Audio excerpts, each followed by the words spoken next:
This WAFL telecast is brought to you by McDonald's. Macca's is footy. Kia Stinger, WA Car of the Year Award. Optus, proud sponsors of WA Football. And Simply Energy, proudly powering the WAFL. It's a history-making day for WA footy. And what a lineup we have on this Super Sunday. A grand final marathon featuring not one, but two premiership deciders. The stars of the future will showcase their talent in the Colts before it's down to business with the big boys of the WAFL. The unbeaten Subiaco taking on West Perth. Love your footy? Don't go anywhere, because a doubleheader on Macca's Match Day is coming your way now. Magnificent shots of a brilliant city, the city of Perth, and yesterday we saw the West Coast Eagles make their way through to the AFL Grand Final. What a great stadium Optus Stadium is. And we've got a huge day of football. We've got the Colts Grand Final shortly, the Simply Energy Colts Grand Final. Then at 2:45, the big one, the Premiership decider, West Perth and Subiaco. Can Subiaco go through the season undefeated? I'm with WAFC Talent Pathway Manager Mick Ablett. And Mick, they've won the reserve Subi. A lot of interest in whether they can win all three grades.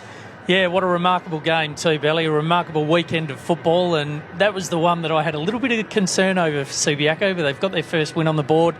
Now on for the rest of the day. They've defeated in the reserves East Perth by 18 points. And looking ahead, the Simply Energy Colts Grand Final, Subi and Swan Districts. And then the big one, 2:45, can Subiaco go through the season undefeated? We're going to find out. Bill Monahan's Falcons have been superb through the final series. Plenty of top-end talent here in the Colts today, Mick. Yeah, there certainly is, Belly. It's an exciting time for WA football. We've got the new Football Commission talent model in place, and we're about to see an example of what that's produced over the course of the year. They've been in fine form, Subiaco, a lot like the league side, although they did go through a bit of a blip through the middle of the season. Yeah, they certainly did. They were going well early, bit of a speed hump, dropped a couple of games in the middle, but over the course of the year, they've certainly been the side to catch and led the Colts competition by a fair margin. And if anything, Swan Districts have been a form side as well. Yeah, they have. They've put together a real good surge late in the season, particularly around finals football, and you'd almost say they're the form side of the competition. So a very even group, and Greg Harding's got them humming very, very nicely. Let's take a look at some of the key players today, and we'll start with Liam Hickmott. He is from Sorrento Duncraig, averages 26 disposals a game, and a vigorous player too. Plenty of tackles in there. Yeah, the son of Carlton and Geelong player Adrian Hickmott. He's an inside beast, this kid. He's had an outstanding season. He really gets that engine room up and running. Very nice hands. He'll continue to apply defensive pressure. And there he is winning the Jack Clark medal on Monday night at the Sandover medal. So well done to Liam Hickmott. Talking of familiar names, the Subiaco lead coach, and some would say an AFL coach in waiting, is Jarrett Schofield. His son Taj, as an underager, looks a real player. He certainly does. So we're talking about a 2020 draft prospect here in Taj Schofield. Game sense, footy smarts, that's what comes to mind when I watch this young fella play. Look for him to have a big influence on today's game. Is he much like his old man? He certainly is. You can see the influence of Jarrett in him. He's just got those real football smarts and the knowledge about how to play the game. And here's younger brother of Liam, Will Hickmott. Similar to his brother? He is, but not, if that makes any sense. He's very much an outside, classy type player, Will Hickmott. His athleticism's a real strength of his, and his ball use forward of centre is outstanding, so he can do some significant damage coming through the middle of the ground and delivering the ball inside 50. Look, they are the favourites in the Simply Energy Colts Grand Final, Subiaco, but you mentioned, Mick, that Swan Districts, actually, let's have a look at the Subi lineup. A really balanced side, as you'd expect. It is, and a couple of players to watch out for. Luke Foley there, named on half forward, number 22. He's an athletic beast, a very, very strong middle distance runner, can play inside and out, a genuine draftable prospect. And Mitch Georgiadis right next to him there at centre half forward, a 17-year-old prospect. He's got outstanding hands and someone that's going to feature heavily in the 2019 AFL draft. You mentioned that Subiaco probably favourites, but you think an upset could be brewing. Swan Districts have hit the finals with momentum. Yeah, well, we just mentioned before, it's been one of those weekends of footy, hasn't it, where anything's possible, and they've come together at the right time, and they've got a nice balance of players that have played some league and reserves football. and you just know what you're going to get from Swan District, so they're a genuine threat. In the AFL, Charlie Cameron is one of my favourite players, and his younger brother, Jared, will be strutting his stuff this morning. Yeah, and strut is the word there. He's got a nice one about him and some quality celebrations if he does get up and about.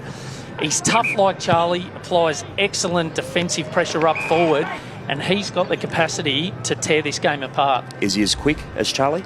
Absolutely. There's so many similarities about him, it's not funny, but look for him to really get this Swan District's team up and about. And another player, this one from Central's Football and Sporting Club, is Graydon Wilson, 17 disposals, 5 marks and 4 tackles a game. Yeah, I really like Graydon Wilson. He's a Colts Team of the Year member this year within the WAFL, and a smart user by foot. He really sets him up well across half-back. He's finds targets just about every time he's got the ball in hand, so look for him to play a huge role. And Mick, another player to keep your eye out for is number 1 for Swans, Joe Hinder, 15 disposals through his 20 games. Yeah, well, it's been a masterstroke by Greg Harding, moving him from down forward into defence, where he's really provided some good run overlap. Again, another smart user of the ball to work in tandem with Graydon Wilson. He's exciting, Joe Hinder, electric. Who should we be looking for there in that Swan Districts lineup? Yeah, Mitch Payne springs to mind. He certainly does. The goal of the year winner there, Mitch Payne in the middle. He'll give him some real toughness, some grunt, and some run in the midfield. The other one I'd encourage people to look for is Jake Passini there, number 18, named at centre half back. He's a real emerging prospect, key defender for the 2019 draft, but he'll play a key role in this Swan District's backline. And well coached, of course, by Greg Harding, the Swan District's Colts. We've got a big contest ahead. Just a reminder, at 2:45, the League Grand Final, but the Simply Energy Colts Grand Final not far away. Don't go anywhere. It's going to be a marathon of Grand Finals today. Let's stand by for the acknowledgement to country and also the national anthem. The West Australian Football Commission acknowledges the Noongar people as the traditional custodians of this land, and we pay our respects to their elders, both past and present. Could you please now stand for the national anthem?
What a moment for these young men, Subiaco and Swan Districts. We're just moments away from the start of the Simply Energy Colts Grand Final.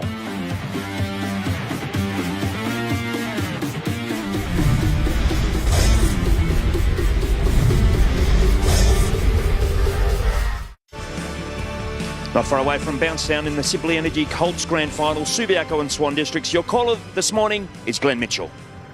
Thanks very much, Peter Bell. Subiaco already 1 from 1, looking to be 2 from 2, and then, of course, the league final to end the day here. An historic day, WAFL football at Optus Stadium, and it's going to be Peacock in the ruck for Subiaco up against Germs. Good fair bounce to start the game. Germs wins it down. Opportunity there. The hand pass coming out from Bain on the end of it. The quick kick going forward from Garcia, and the mark taken down there by Swan Districts through Farrant. Too far out to score, you'd imagine. Man on the mark at about 55, and he pops it in short, but not a good kick. The intercept mark taken back there in defence by Will Hickmott. Hickmott now, long kick up towards the wing. Best position there, Passini, and he takes a strong overhead mark. We welcome Xavier Ellis to the commentary. Xavier, you've coached the Swan Districts Colts in years past. You'll be hoping for a good performance from them today. Absolutely, of course, being in here a neutral supporter, but yeah, coached 20 of the Swan Districts lads out there today, so obviously a bit of a personal connection with them and wishing them the very best. And a bright start from Jake Bassini, who is a bottom-age player, but I think has got a big career coming up in AFL football, hopefully. He's played state 16s and 18s in the last 2 years as the ball is tossed in. Over the back of the ruckman. Opportunity for Stainsby. Gets the hand pass away. Will Hickmott needs to be quick. He receives the ball back then from West. Taking a bounce, taking a second, showing plenty of pace, taking a third. Carries the ball almost to centre half forward, but not great usage. Moore will get back there. No, he won't. He goes through for the opening score of the day. The behind there from Will Hickmott. Caught in two minds there. A couple of bounces, probably could have kept going, but good to see that dash and flare early on. It's one of the lovely things about underage football.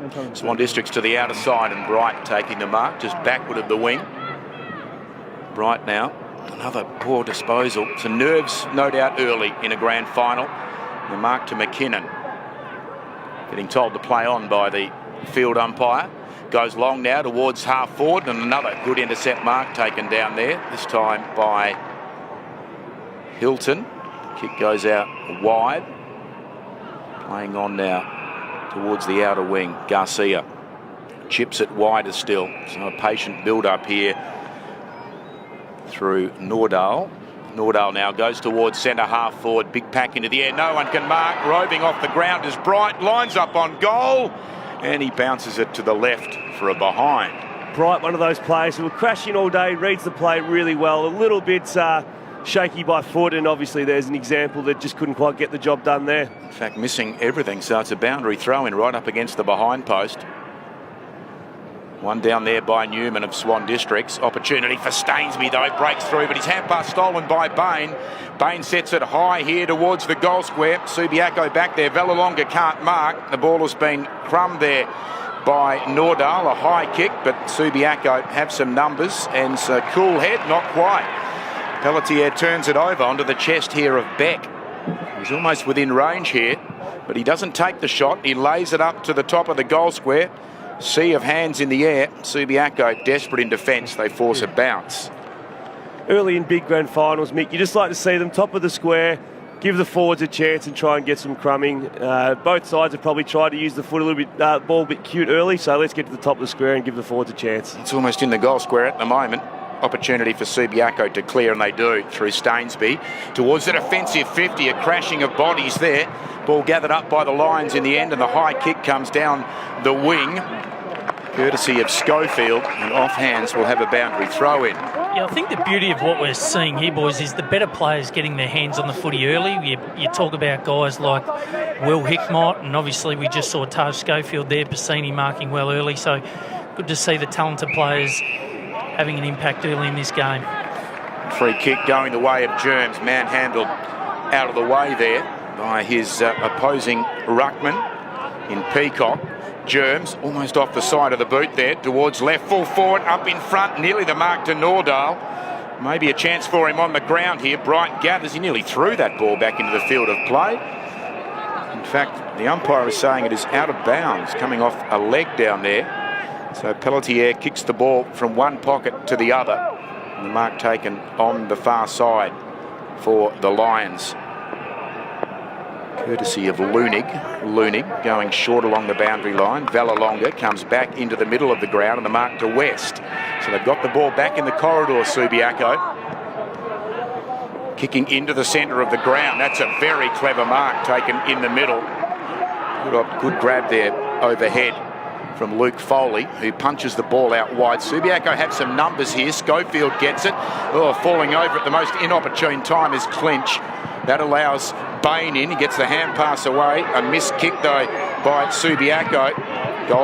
Golding gathers, gets the hand pass away. The high shot towards full forward, but unfortunately not enough carry there for Ferroni. And Piscini able to clear to the outer side. Deng is an exciting play with a lot of pace. He hand passes to Hinder, gives it back to Deng under pressure, tucks it under the armpit, then kicks into the middle of the ground, and Beck takes the mark on the chest.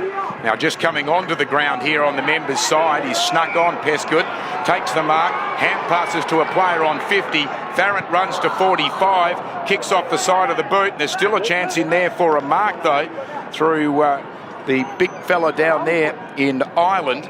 The ball goes out of play and we'll have a boundary throw in. Mick, just while we have a boundary throw in, mate, there's restrictions at Colts level in terms and rules that both clubs need to follow? Yeah, it certainly is. A little bit of anti-density. So at a stoppage, 2 forwards, 2 defenders inside forward 50 and another 3 forwards and defenders behind halfway. And as we're seeing, just allows the ball to bounce from end to end. Yeah, it's bounced into the hands of Deng here, but the ball is stolen off him by Clinch. He falls to ground, gets a hand pass away. Deng lays a strong tackle. It's a push in the back, in fact. Subiaco, the free kick at left full back. Going to be taken by Lunik. Back towards full-back. Mark taken by West. He plays on short to Hobley. Runner-up in the Jack Clark medal this year for the best player in the Colts. That's a well-weighted kick to Vallelonga. He immediately goes on by hand. The kick by Ferroni towards the edge of the centre square. Bassini can't mark Bain off hands. Is that holding the ball? He got a fist to it, according to the umpire, and now a high tackle and a chance for Wilson to put them forward. Braden Wilson played league football this year for Swan Districts, as did Mitch Bain, so a little bit of experience shown there. Yeah, really like what Bassini's doing across half-back for Swan Districts, so Subiaco are going to have to look to nullify his impact. Deng want to get it inside 50. Deng thought he had the intercept mark there. It wasn't to be. Vallelonga is tackled to ground. The umpire will ball it up. 35 out from Swan's goal. They've made a pretty good account of them from Subi's goal, Swan's goal. They've made a pretty good account of themselves so far. Yeah, they certainly have, and as we've seen in the AFL games, goals on the board early are vital, so both sides looking to get an edge. Deng tapping the ball beyond the defensive 50. The Lions get the hand pass away. Hobley kicking towards left half forward. Golding a chance here. He ran his opponent underneath the footy. He gathers, goes inside 50 and on the lead. The mark has been taken. So a good piece of football there. And we're going to see the shot on goal here for Subiaco. Good example of that anti-density rule there. From one end of the ground to the other, forward line open, and a lovely kick inside 50. Often the hardest kick in football is just a nice, gentle 20-metre kick to hit that lead up, and here's a good opportunity to go on the scoreboard for Subiaco. Georgiades, a well-known name in the history of the Subiaco Football Club. He runs to just outside 40 metres, takes the shot on goal, and holds its line. The Lions have the first.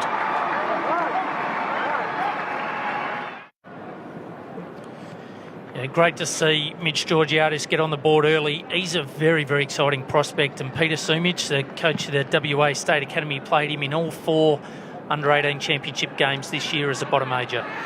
Hand pass from Clinch after the ball up to Golding. That's a nice kick. Unable to get on the end of it in the end was Ferroni. Wilson with some deft footwork gets the hand pass back here to Hinder. He shows some good acceleration. Kicks towards the wing, running across. That's a good mark to Sainsbury. It's been prominent early in the back half for Subi. Sainsbury now kicks towards centre half forward. That's a nice kick, marked there by Clinch. Shares it with Shelabere Healy. Clinch now towards full forward. A chance for Georgiades again. The ball sits for him, but he's shunted out of play, and we'll have a boundary throw in. It's always a good feeling in a grand final to start really well. Sainsbury up to 4 disposals, leading possession getter for Subiaco at the moment, and looks very composed when he's got the ball in his hands. Boundary throw in. Taylor and Rowlandson. Rowlandson leaning back, wins it down. Over the ball there is Bain. Needs to be careful not to drag it back under the body, and the umpire will ball it up.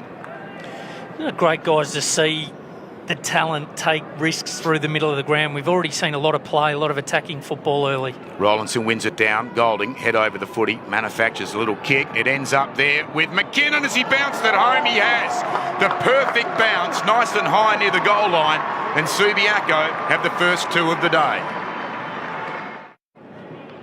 To win a grand final, you do need the ball to bounce your way occasionally, and McKinnon there, lovely little snap, and got a nice bounce over the top of the Swan District defender.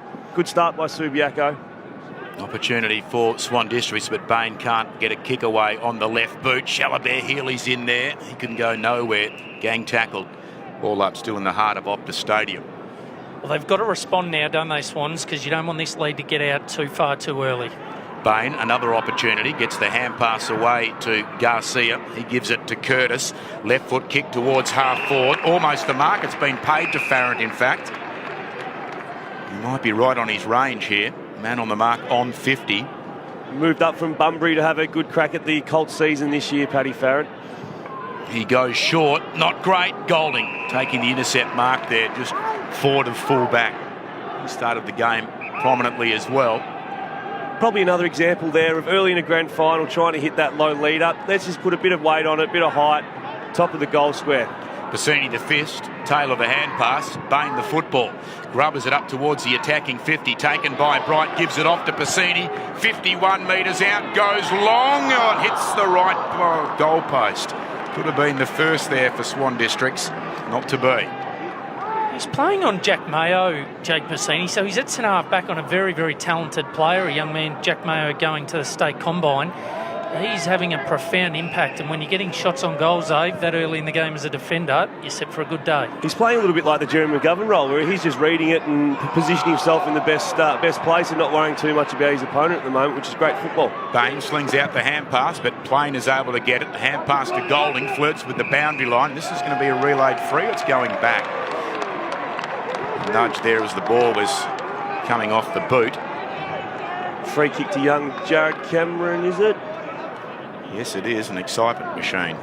He really is. Plenty of pace. I sat next to him yesterday at the football, coincidentally, the seat next to me, so I can report he was drinking H2O and really looking forward to today's game. Well, he makes an awful mess of that kick up towards half forward, and Beck is tackled over the line by West.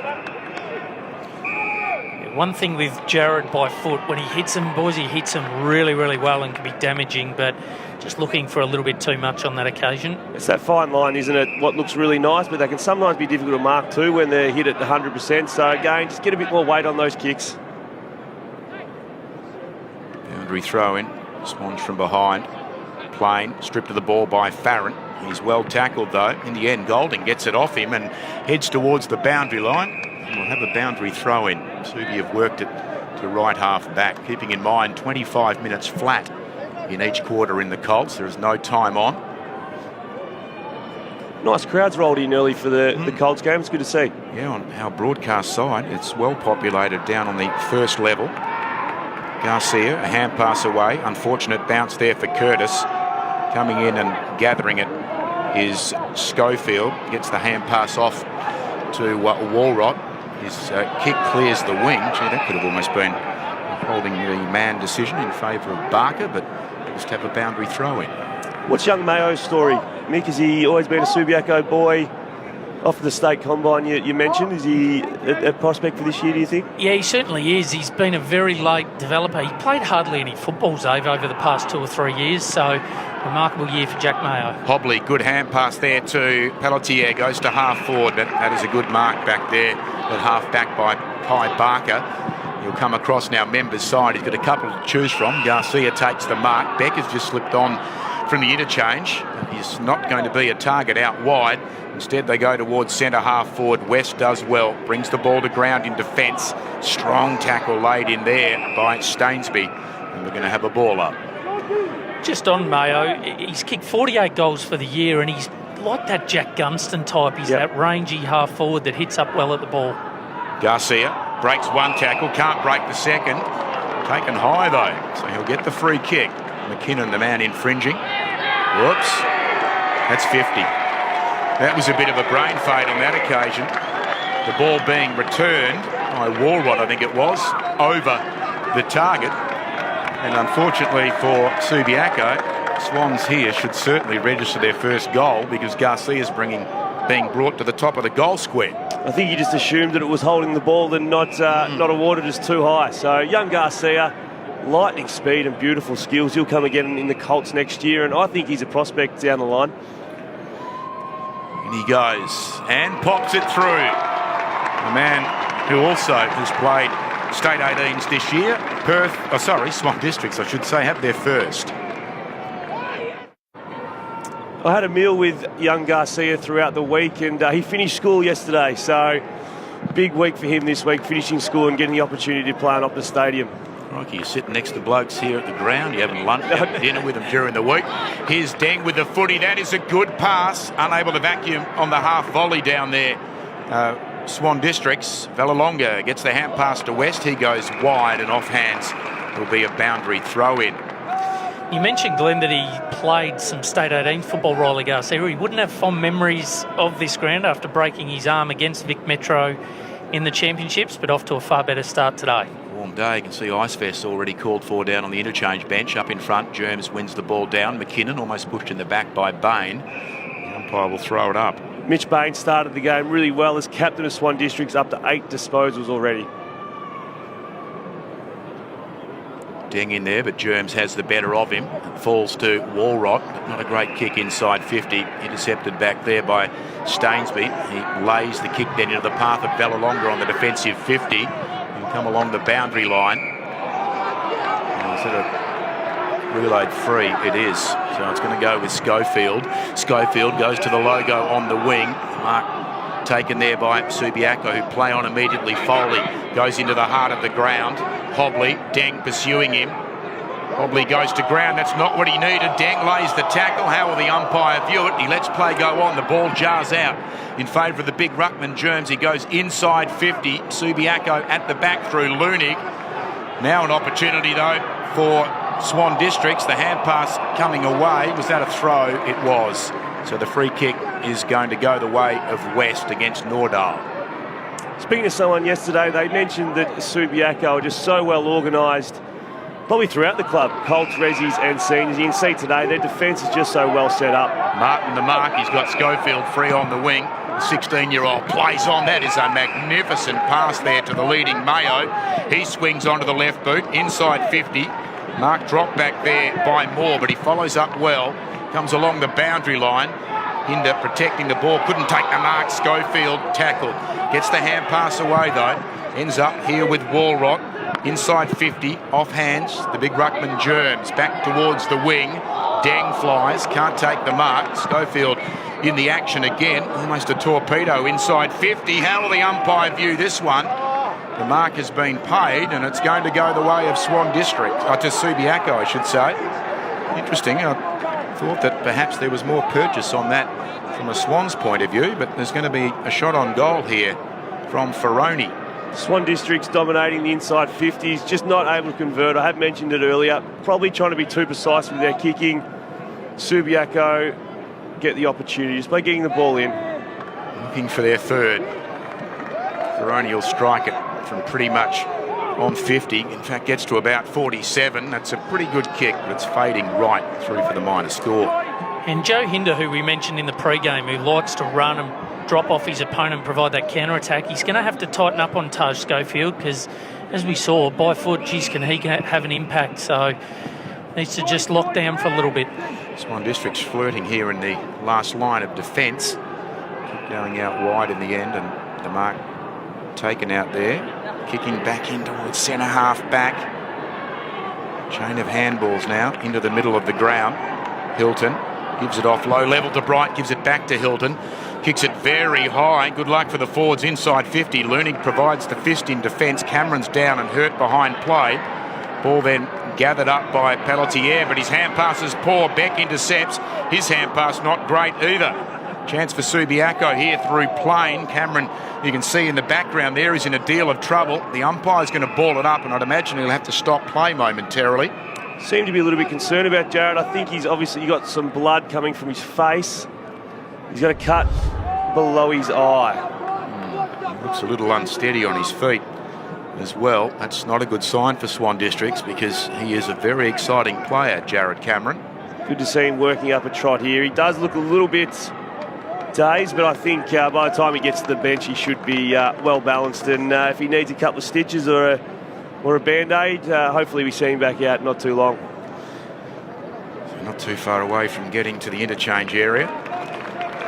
It's interesting while we've got a break here, boys, just looking at the inside 50s, 15 to Swan Districts and just the 6 to Subiaco. So the efficiency very, very high by the Lions. Beck is in there, stripped of the footy, gathered by Liam Hickmott, goes back defensively to Vallalonga. He comes towards the members' side, but the mark is taken there, and a 50-metre penalty. Hinder will be advanced inside 50 after a bit of reckless footy front on by French.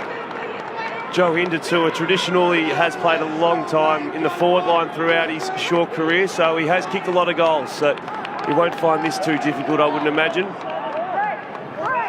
You'd like to think the small forwards, this is bread and butter for Joe Hinder. Good game of footy early, both sides cracking in quite hard. State 18's representative last year. This to bring Swan Districts within a point. Interesting approach. Good kick. Swans have got their second, and it's game on once again here at Optus Stadium. Both goals to Swan Districts early from a result of 50-metre penalties. You'd be pulling your hair out if you were coach of Subiaco. Unnecessary, especially in a grand final. Germs and Peacock, neither effective overhead. Going to ground, Liam Hickmott. Hand pass away. McKinnon with it. Pops the ball out short. That's a good lead and a very good mark taken out there by Walrot. Wheels around onto his right boot. Floats a high ball inside 50 and the mark's taken by Martin. Plays on immediately. Can only assume that must have been touched by the man on the mark there. Yeah, must have been touched because it seemed to fall short and he went up unopposed in the end, but obviously we missed the touch call because otherwise he would have gone back and had a relatively comfortable shot from 30 out. Into play, Dang the mark, comes along the boundary line and Kescott marks on the edge of the shadows here at left full back. 2-point lead to Subiaco, minute and 20 seconds from quarter time, short kick along the line to Wilson.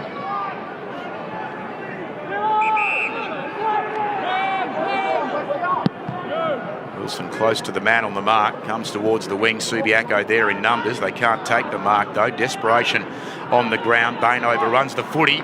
Bright gets a little intercept. Hand pass goes short on the stretch. The mark to Rowlandson.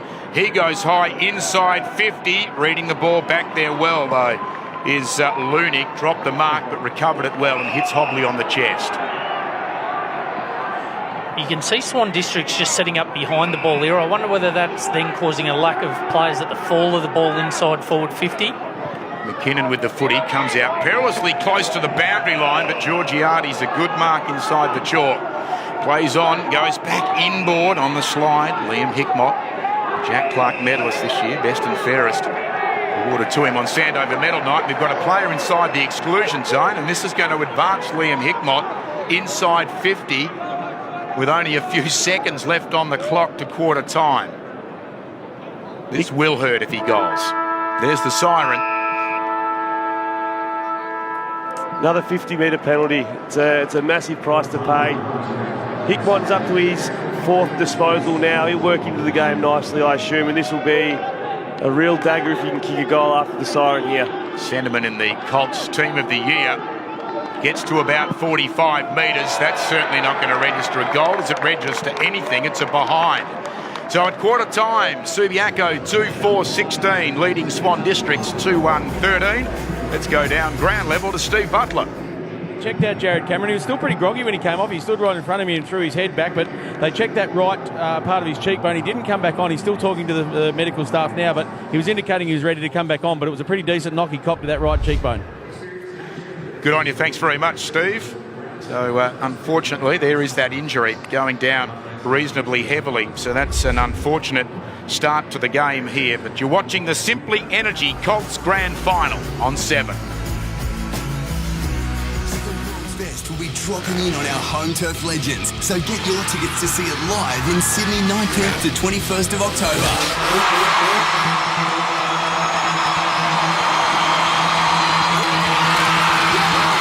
For landing at tickettech.com.au for info and tickets. Then experience the first ever X Games in Oz. And get stoked. X Games Sydney, 19th to 21st of October.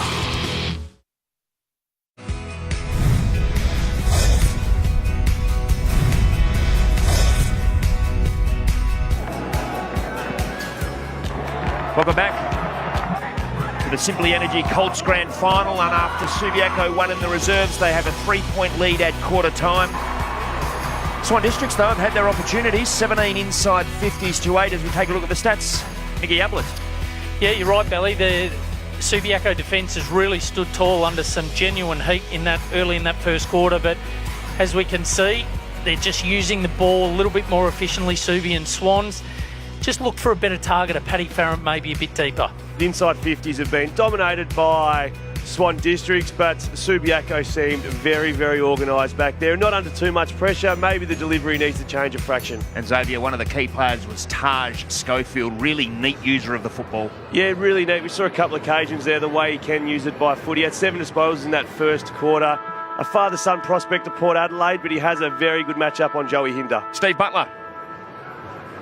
League coach to Colts coach, Greg, you're right in this game too. It's a pretty good start for your boys. Yeah, they've been tremendous, mate. Like, we've been inside 50, like 16-6. They've scored really easily when they've had it. But yeah, we haven't made the most of our opportunities. They'll fix that in this quarter, and I think it'll be close at half time. You probably just need to clean up those inside 50 entries a little bit, don't you? Yeah, we blazed away. We've gone in shallow. They've won it back, and they've really hurt us well. They're a good footy side. But I'm really happy with the way we've won the footy, and we're in top. Like, it'll be 16-7 up. We're on top of the game. It's a good start. You're right in it, mate. Yeah, we are. Thanks very much, Butsy, there with the Claremont. Used to play for Claremont. Swan District's Colts coach, Greg Harding. Glenn, an intriguing first quarter. It certainly is, there's no doubt about that. Subiaco finished 5 games ahead of Swan Districts at the end of the home and away season, but you wouldn't think so looking at the scoreboard at the moment. Just a 3-point lead to the Lions to head into the second term. I expect a big quarter from the Hickmott brothers. 7 disposals between them. I think they're arguably probably the 2 best players at Subiaco, so I expect big quarters from them, and it might help them wrestle back some of that momentum. Germs against Deng here in the opening bounce to get the second term underway. He wins it at the second occasion there, Deng. Hand pass coming out from Garcia to Beck. Left footer across the body to half forward. That's a good mark by Plain. He plays on by hand. Slight fumble there by Pellichet, but his hand pass is intercepted. Running onto it is Deng. He goes inside 50 and hits his teammate on the chest. Great play there by Deng. The kick inside 50 and a good mark. The kick coming in there from Nathan Ireland. And this is a dream start for Swan Districts. Cameron, well, he's up and about again after getting one in the cheek. A little bit of blood in the opening quarter. This is one part of the game he does seem to do pretty well. Lead at the footy, hit it aggressively, and then go back, and he does look like a very neat kick for goal. 11 goals, 8 in the 12 preceding games this season for Jared Cameron. In he comes, takes the shot on goal, and Swans have hit the front. 1 minute into the second term.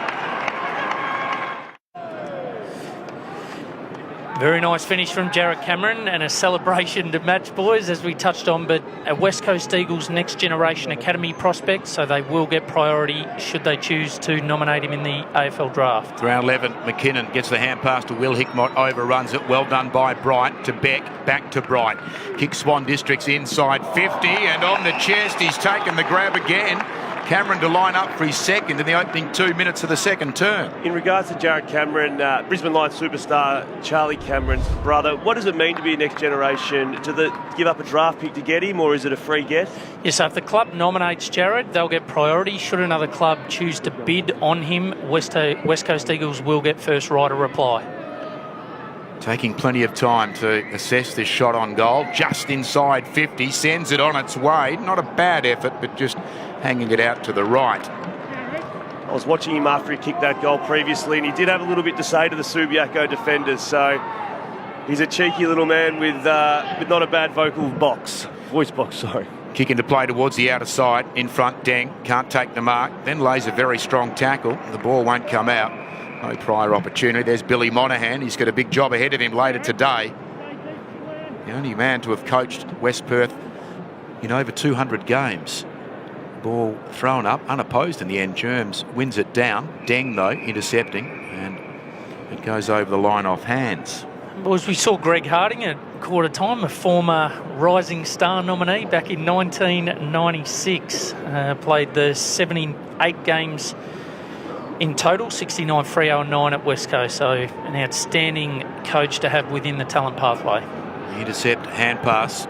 Taken away here by Will Hickmott. Good kick into the middle of the ground. The mark taken by Schofield. An electric talent, keeping in mind he's only 16 years of age.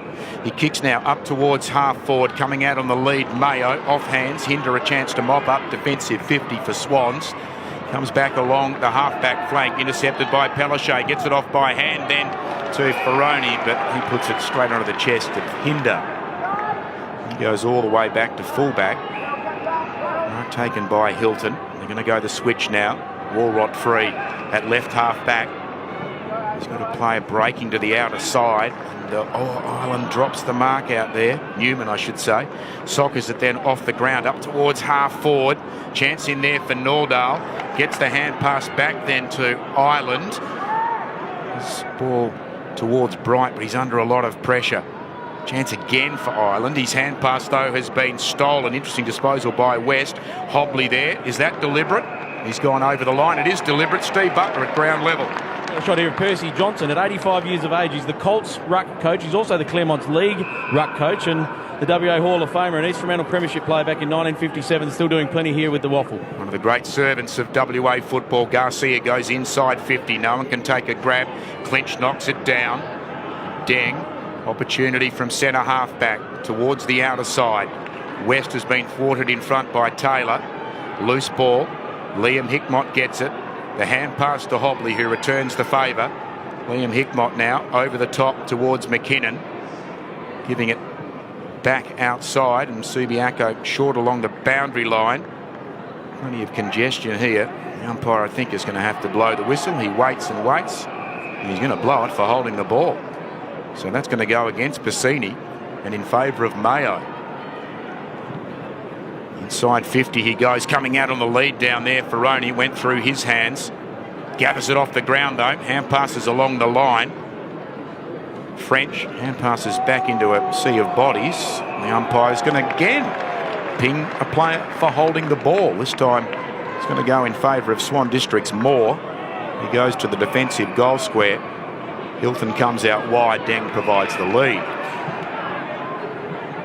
Draws the man on the mark. Hand passes over the top to Beck. Back to Deng. They're fiddling with the footy here. He got a hand pass away, but not to a teammate. Clinch, a little push away. Gives it to Schofield. Fleet of foot. Shine lines up, but misses everything to the left. They've done that really well, Swan Districts, over the course of the finals. Their ability to switch direction and bring it out of the back line, generally with great efficiency, but they just seem to be breaking down on that second chain early in this game. More the kick. Clears everyone. The back of the pack, McKinnon. Deft footwork by Stainsby, but his kick has been knocked down. Beck hand passing to the big ruckman, Germs kicks towards the attacking 50. It's probably not a bad result there in actual fact for Swans. A boundary throw in. Big Germs has a basketball background. He's still learning the game. Probably on the next occasion he gets, he might just give that handball to the midfielder flying past. And the midfielder might just whisper to him, please just gift wrap that to me next time, please. Swans holding a 4-point lead. Early stages, second quarter. Ball thrown in. Ground level. Liam Hickmott draws some attention. We'll have a throw up. You're clearly struggling for a target inside 50 Swan Districts. I'd like to see a young man that we haven't called the name of as yet, Denver Granger Barras, a 16-year-old. He can be very, very dangerous as a hit-up forward. Subi with it. Foley, a hand pass back to a stationary Hobley. Goes the torpedo to the wing. That's a very good grab taken by Wilson. So Swans can go again into their attacking half. Very indecisive. He comes out very wide, too wide. On the full. Really enjoying the battle with Wilson and Schofield on that occasion. Wilson went up for the mark and took a great mark, but waiting at his feet was his opponent, Schofield. You can't drop them because Schofield's having a very big impact on this game. Liam Hickmott there with his brother Will. Takes the kick up towards the wing. Big pack up. No one can mark. Ground level ball. Pescud into the path here of Bright. He's had a good start to the second quarter, Bright. He goes deep to a right full forward. The target was either Cameron or Farrant. Neither can mark. A throw in. I think Swan Districts might need to get all their forwards up a little bit higher and maybe leave it open for Jared Cameron because he seems to be leading into Subiaco defenders a lot of the time, and as we mentioned earlier in the first quarter, they are a very well organised football club, Subiaco. Ball thrown in. Now, what's the umpire going to say here? It's an arm hold in the ruck contest, so the free kick is going to go to Xavier Peacock at left full back. It's the whistle from the umpire to hurry up. Comes to the broadcast wing. A lot of players up. No one can take the mark. Back of the pack, Rowlandson bounces a kick towards the 50. Farrant can't grab it. Bright goes in. Looking for a hand pass option. He finds one in Pescud. He goes inside 50. Almost the mark at the back.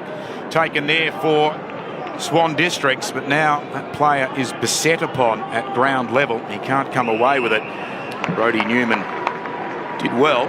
Couldn't quite take the mark. And now he's been penalised for holding. I think Greg Harding would be happy to give away that holding the ball free kick. If that ball bobbled out, Subiaco had the run of the play. Hold it in, give away the free kick, but it does give your teammates a chance to set up in defence. Short kick to the centre of the ground by West. Finds Liam Hickmott, dishes off by hand then to his brother. Will kicks towards the outer side. Foot race on, boundary line looming as well. Dang has pushed an... Well, gee, I thought he pushed an opponent in the back there. No whistle. Head over the footy, Wilson, and he's taken high. So a free kick to Swans. Defensive 50 at left full back. Well, the defences are holding up really well for both teams, aren't they? We're yet to see the forwards really have an impact on this game. Wilson looking for the switch. Finds Moore. He's got a player free in Taylor. Taylor comes along the wing. That is a beautifully weighted kick. And a good mark taken there by Granger Barras, the player that Mick was talking about a moment ago. He kicks high inside 50. Marking attempt in front there by Walrot. Ball on the deck. Comes out from Nordal. The hand pass to Farrant. That's a very high kick to full forward that might come off though. No, Hinder can't take the grab in front. Will Hickmott knocks it along the ground. Whistle on play. It might have been a push in the back against Cameron. Hickmott slow to get up. Big opportunity there at the top of the goal square. Obviously Jared Schofield on screen, watching his son. Undefeated coach this season. I think he probably will go on to win the premiership today, but time will tell. Will Hickmott recovering from that effort. Pushed in the back fairly strongly. He finds McKinnon. McKinnon towards the outer side. Peacock can't take the mark. Offhand's taken by Wilson. High arcing kick inside 50. Subiaco have some numbers down there, but arriving late and getting the fist away was Newman. Defensive 50 for Subi. McKinnon, he's been run down. The umpire's saying he got a fist on it. Subiaco can't come away with that. No prior opportunity. And we'll have a ball up. Mick, is it a case of the dam wall will eventually break? 24 inside 50s to 10 in favour of Swan Districts? Well, there's not a lot of quality though, Dave, as we touched on earlier. That's the problem at the minute. There's a lot of kick and hope, so they just need to get a little bit more system going forward, and then you're 100% right. The game could blow wide open. No system there by Dang. Hand pass straight to Stainsby. Rowlinson can't come out with the footy. Pescott over it as well. A bit of an untidy couple of seconds here. The ball still trapped at left half forward.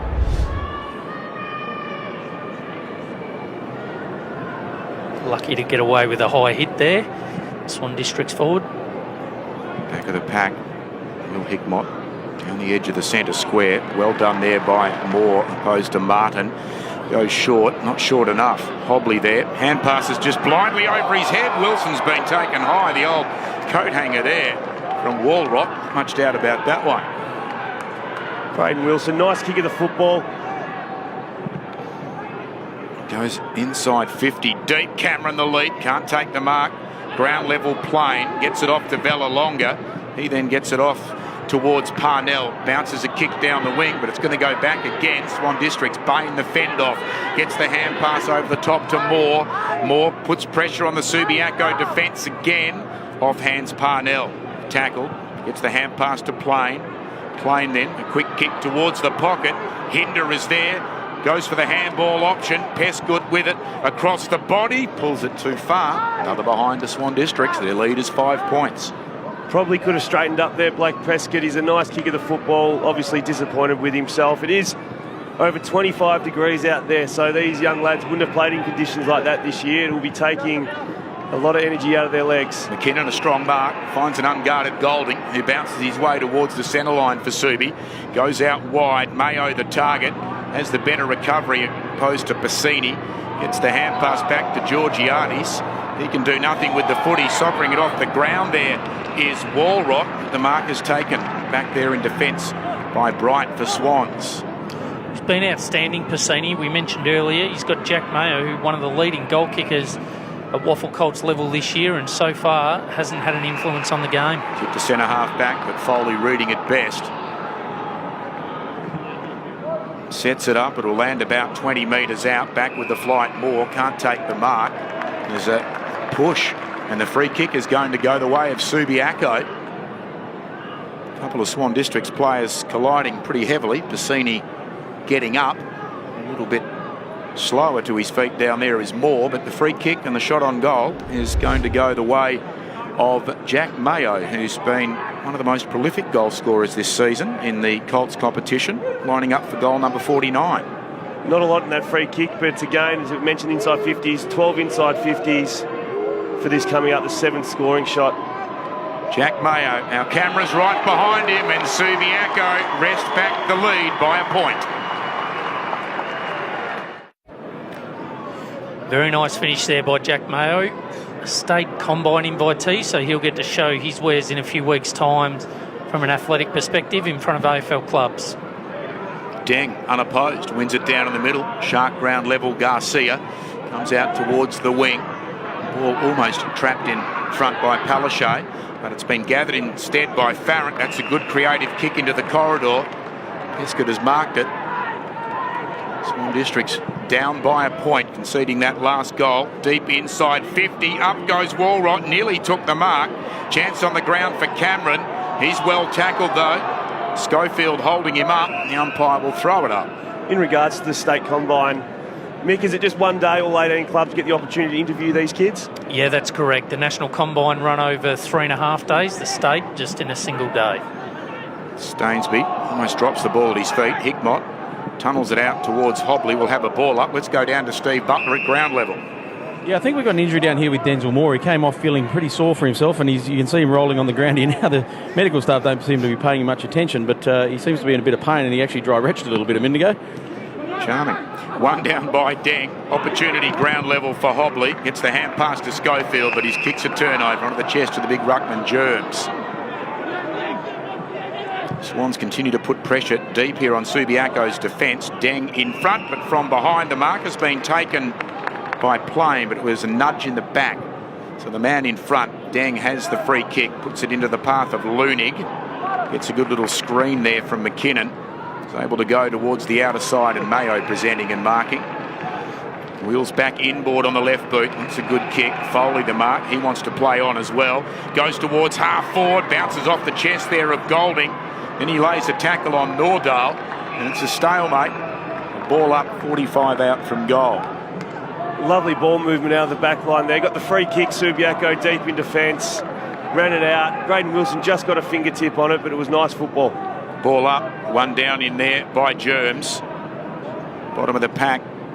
Trying to gather the ball is McKinnon. Almost a high tackle laid. Boys, when we talk about the efficiency, Swan Districts can't continue to bomb the ball in like that. They don't have those big, powerful, strong marking targets. Got to create some more space. Germs wins it down again, opposed to Mayo. It falls to McKinnon though. Quick kick forward, and the mark has been taken in front by Martin. So Subiaco just seem to be finding more space and better opportunities one-on-one for their forwards inside 50, whereas obviously Jared Cameron seems to be the number one target, inside forward 50 for Swans. Yeah, you're right. It might be time.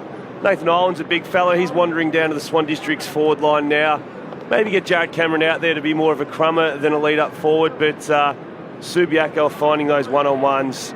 Nice strong mark at the top of the goal square and a nice finish to go with it.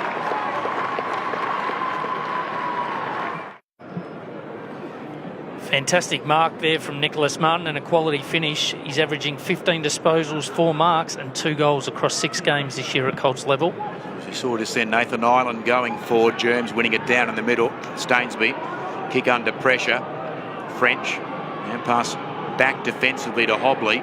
Thought about giving off by hand, but goes by boot towards half forward. Piscini, a good spoil on Mayo.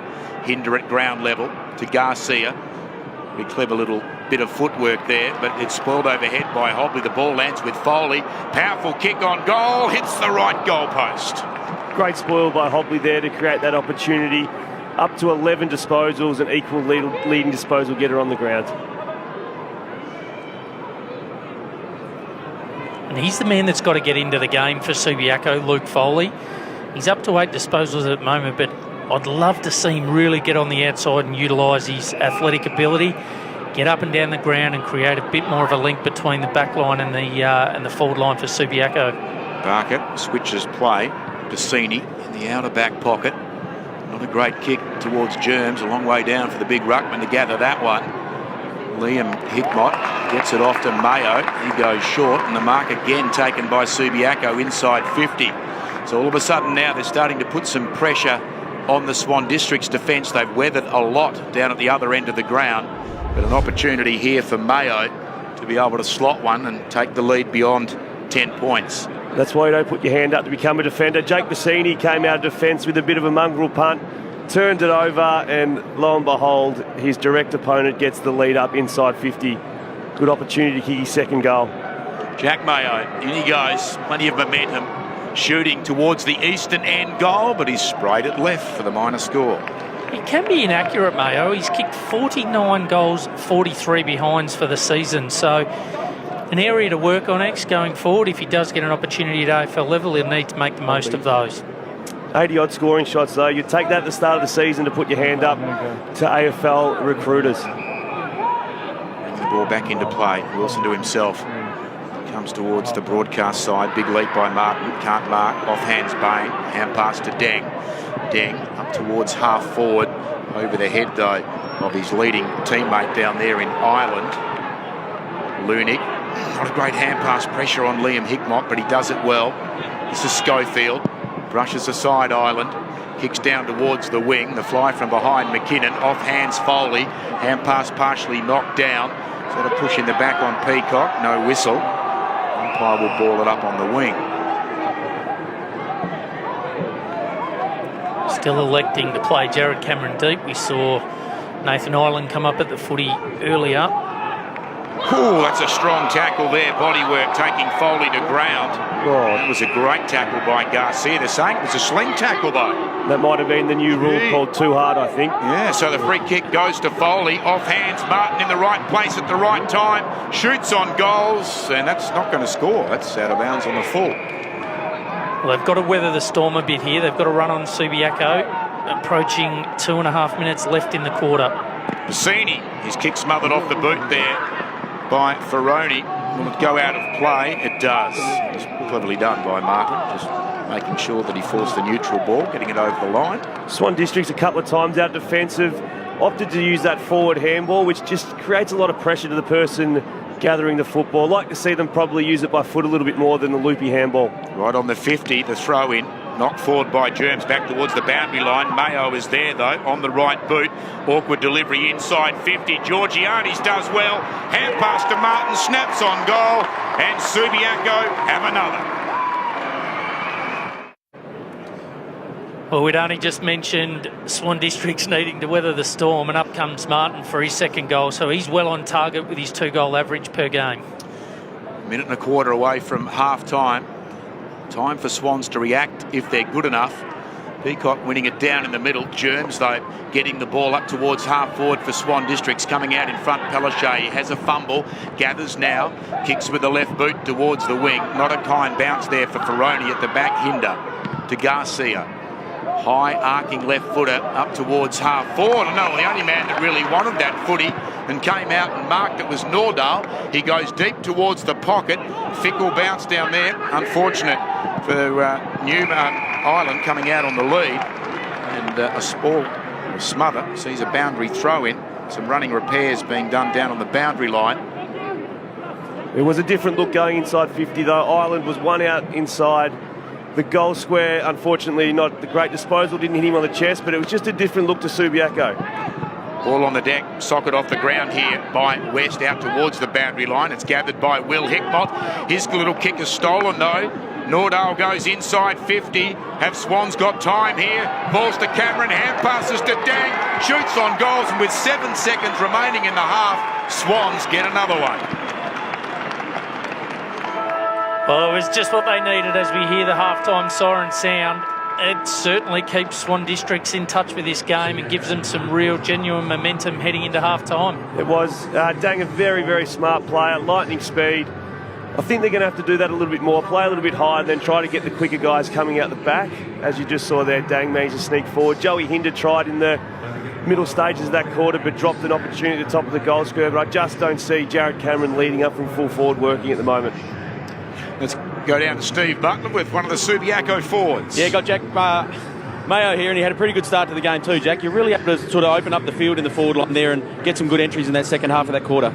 Yeah, that's a big part of how we play our forward structure. We're playing 3 tools, so it's important for myself to move up the ground and another to fill the hole back deep. You defensive work was good down there too, really blocking up the hole when they were attacking really hard the first part of that quarter. Yeah, absolutely. We're disappointed in the first quarter how we gave away a few silly free kicks that resulted in goals, so tighten that up and it worked a bit better. Pretty exciting to have this exposure on a day like today. Very exciting. Wish it was a bit cooler, but it's pretty good at the moment. Good luck for the second half, mate. Cheers. So with that goal, Swan Districts on the siren, going to go in 9 points down against the home and away ladder leader. 5-6-36 Subiaco, Swans 4-3-27, the Simply Energy Colts 2018 Grand Final.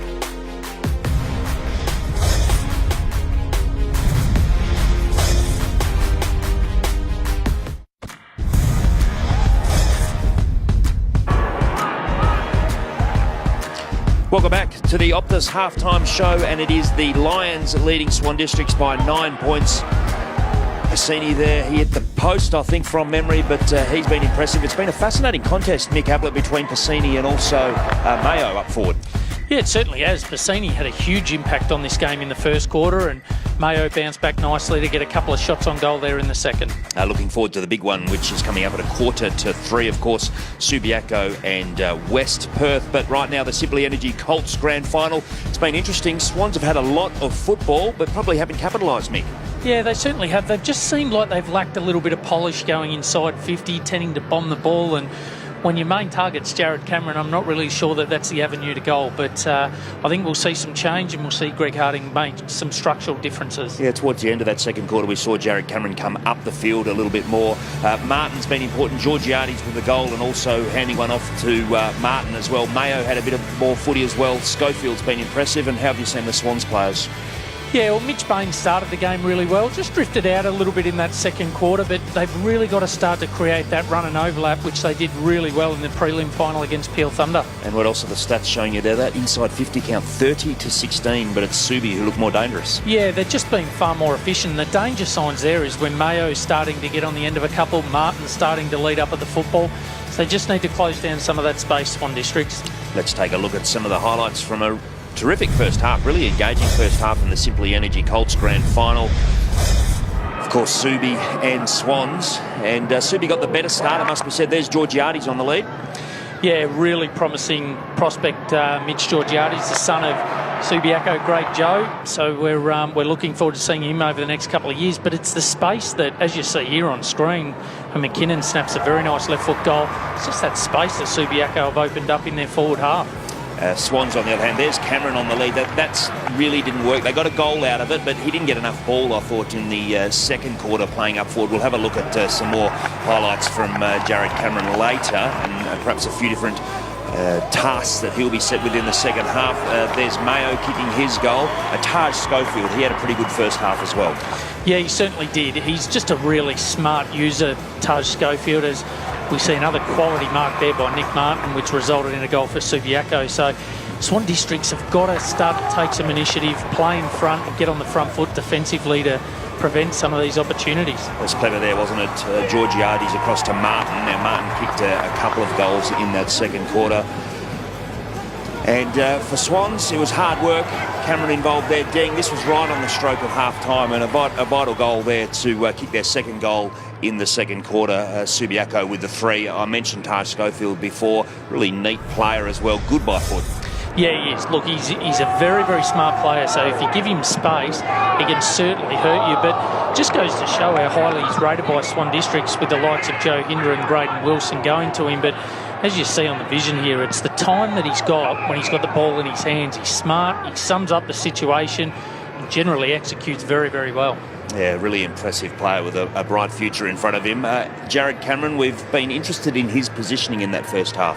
Yeah, look, Jared, I mean, he was unfortunate he didn't kick that second goal because he really could have set Swans alight. But you see him here, he does only need limited opportunities. When he hits up at the footy like that, he's almost unstoppable because he does jump early, he can hang in the air, but when they keep landing the footy on his head, I'm not sure that's the way to go. And it's a balance, isn't it? Because he would be really dangerous up the field and taking his defender back to goal. I'm not sure many defenders would be able to keep up with young Jared Cameron. Let's take a look at the Swan District's rooms. Yeah, as we see here, you mentioned Percy Johnson earlier. He'll be having an impact on those tools, but I think Greg Harding will be looking to do something which will either A, give Jared Cameron more space inside forward 50, or at least provide some opportunities for a Paddy Farron or Denver Granger Barras to lead up. Let's head to a break. More of the Optus halftime show, including recapping what happened earlier this morning in the reserves.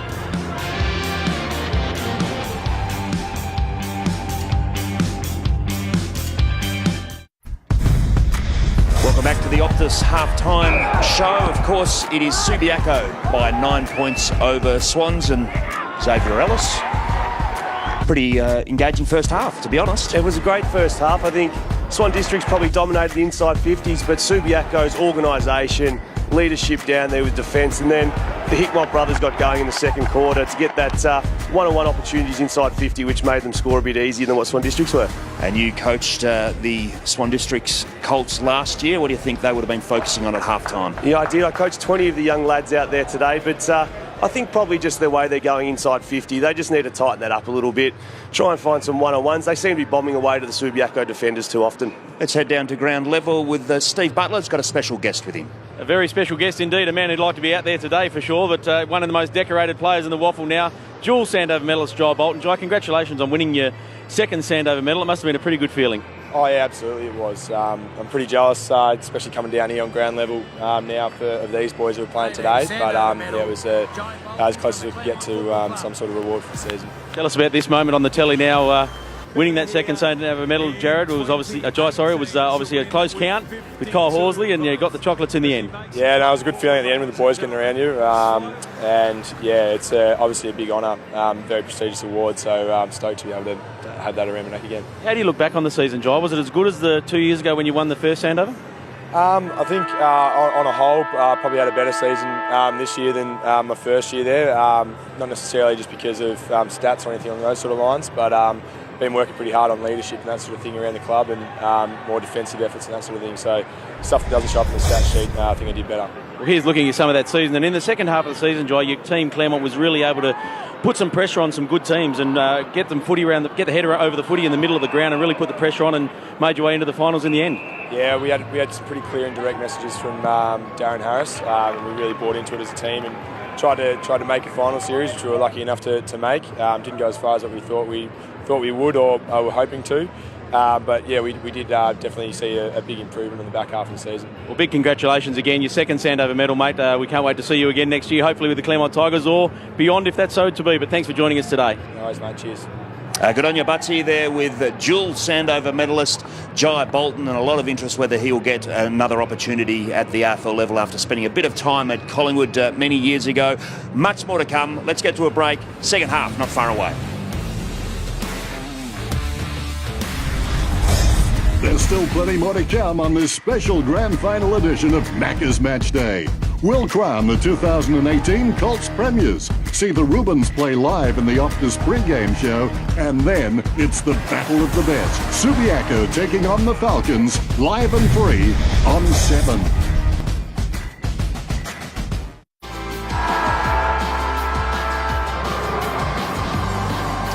And there it is, the reserves very early this morning. It was Subiaco over East Perth. That man, Adam Cockey, played exceptionally well. It was a tight contest.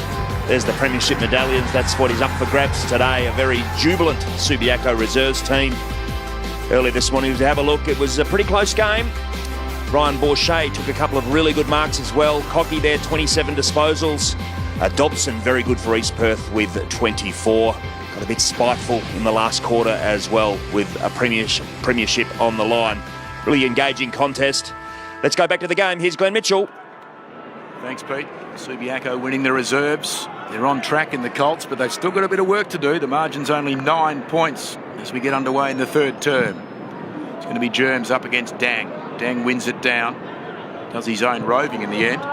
Kicks it hurriedly inside 50. Good mark taken back there by Moore opposed to Schofield. He's a little bit taller in that contest despite being at the back. Nice kick coming out wide towards the wing. So Swans looking to hit back early in this term as Garcia keeps the ball in the shadows along the boundary line. Dang up in front with just the one hand.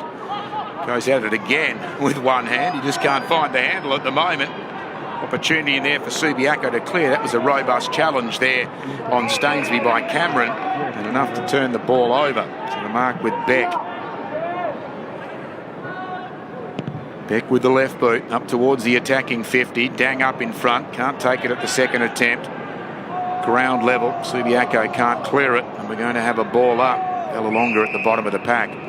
This is where they've almost got to go laterally, don't they, Swan Districts? Get it out the other side and bring it in the fat side of the forward line. Well, Germs and Ireland are relatively new to the game. They're probably not competing as hard as what Swan District supporters would like. So I probably would look to go around the congestion a little bit, open it up, get to the other side of the ground, because they definitely do have leg speed on their side, Swan Districts. No opportunity for Mitch Bain there, so another ball up on the 50. Germs gets it off to Cameron. Almost a one-handed handball there. Bain over the footy with strength, but he's claimed immediately by McKinnon. And another stoppage on the 50. So fortunate to have, we mentioned about Greg Harding's coaching ability, but Tony McHale sitting in the Subiaco box as a mentor to Bo Walkman, the new WAFC life member and former premiership coach himself. Germs to Bain inside 50. Big leap down there by Walrot. Oh, Stainsby couldn't gather the footy, but neither can Dang, playing for a free kick. No whistle. Yes, there is. Dang has been held according to the umpire. He's going to line up on goal. Dang kicked that last goal just before half-time. It was a much-needed goal for the Swan Districts, almost on the half-time siren. Much easier equation here. Set shots, though, can be slightly difficult at times for him. As you can see on screen, Graydon Wilson, one of Swan District's better players, limping down to the change rooms. Eyes at the moment on Adam Dang. Shouldn't miss from there. Doesn't miss from there. Swan District's draw to within 3 points. A very important player, Adam Deng, to the Swan Districts Footy Club and for the wider Sudanese community too, X. Absolutely. Had a good year this year. Played a lot of Colts footy last year as well. Very, very quick. It's his 23rd goal for the season too, so he certainly can impact the scoreboard when required. Steve Butler, what have you got for us? Graydon Wilson's gone straight down the race, as Xavier just said, and he appeared to hurt his left ankle just before half-time in a contest on the half-back flank. He took the boot off and got some treatment, and now he's gone back on. Seems like it's not too good, and he's gone straight down the race now. Well, let's hope we'll see him back. Had a good first half for Swan Districts. Ball tossed up. Deng wins it down. Peskett by hand there to Curtis, on in turn to Bright. Swans go inside their 50 again, but the ball's going to come out. Good mark to Stainsby. Punches the ball low. The mark to Will Hickmott. He'll come along the boundary line short. Made it pretty difficult though for Voley. Chance in there for Swans. Peskett wins the day. Hand pass then to Taylor. Taylor links up with Farrant. Now to Curtis. 70 metres out from goal. Inside 50 and a good grab taken down there. And an opportunity for the man that you were talking about just before half-time, Mick Denver, Granger Barris. They've got him forward and he could actually put him in front. Yeah, well, he's an All-Australian at this year's NAB AFL Under-16 Championships, Denver Granger Barras, and he's got the capacity to play either end of the ground. So this kid's an exciting player, but as we saw then, just his ability to jump at the ball and take it cleanly. 16 years of age. Now camera's right behind the kick. It starts out to the right. It's not going to come back enough, and offhands it's a behind. In that passage of play to Swan Districts, Glenn, you called Taylor. That is, of course, the brother of Sam Taylor, who is GWS young gun, drafted last year, debuted for GWS this year, and unfortunately missed the final series with a hamstring, but would have played a big part in that finals campaign. Pellichet with the footy on the defensive 50 for the Lions. Goes towards the southern wing, presenting and marking Golding. So the Swan Districts bench. Kick into play the middle of the ground. Marking and surging on here, Subiaco. The kick going inside 50 from Pellichet, but standing his ground back there is Moore. Plays on immediately. Farrant, tough task for him.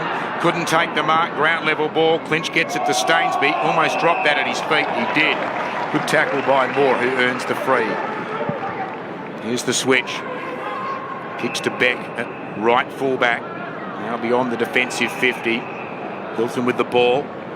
Roosed high along the line on the outer side. Walrot has a couple to beat, and he does it with ease in the end. Bounces back to his feet, comes inboard, and a sprawling mark low down. So he's coming into the game, Granger Barras. He goes inside 50. The spoil coming down there from Luning. Opportunity though for Naldale, who gathers, gets the hand pass away. The snapshot on goal here by Walrut, almost up and down on the spot. Players fly, no mark taken. Bain grubbers the ball forward. Subiaco desperate to try and get a stoppage or a clearance. Oh, the ball not off the boot cleanly there by Luning. It ricochets out to Bright. He gives it to Bain. Can't get the kick away. Cameron on the ground, rolled onto his back. The umpire lets play go on. Now the whistle sounds. Gee whiz, have a spell there, Glenn. You've called that beautifully. But, boys, just quickly on that, isn't it amazing?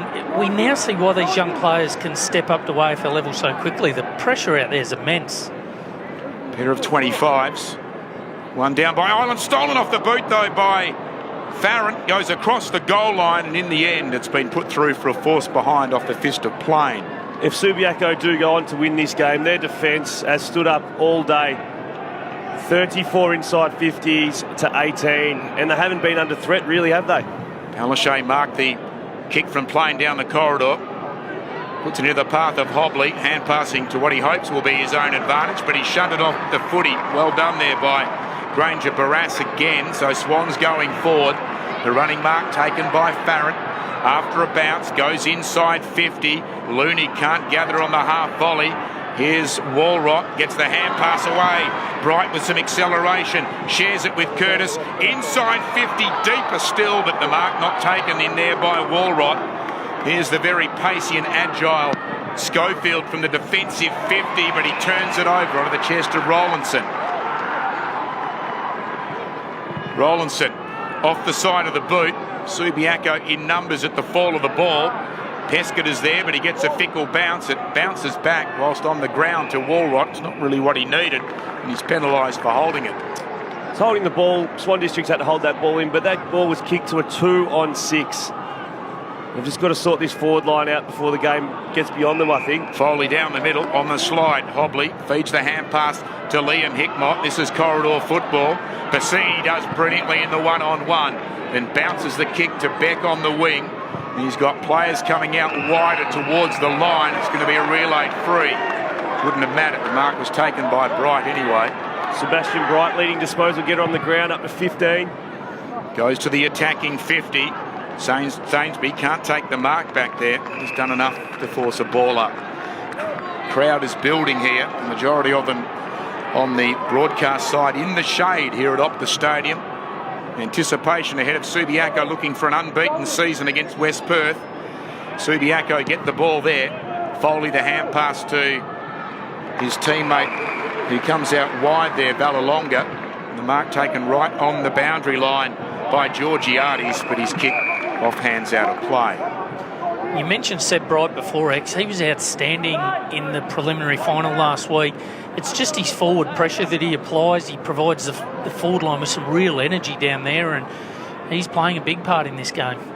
Known for his manic pressure, you're right, Mick. Peacock wins it down. McKinnon's hand pass knocked down by Pescott.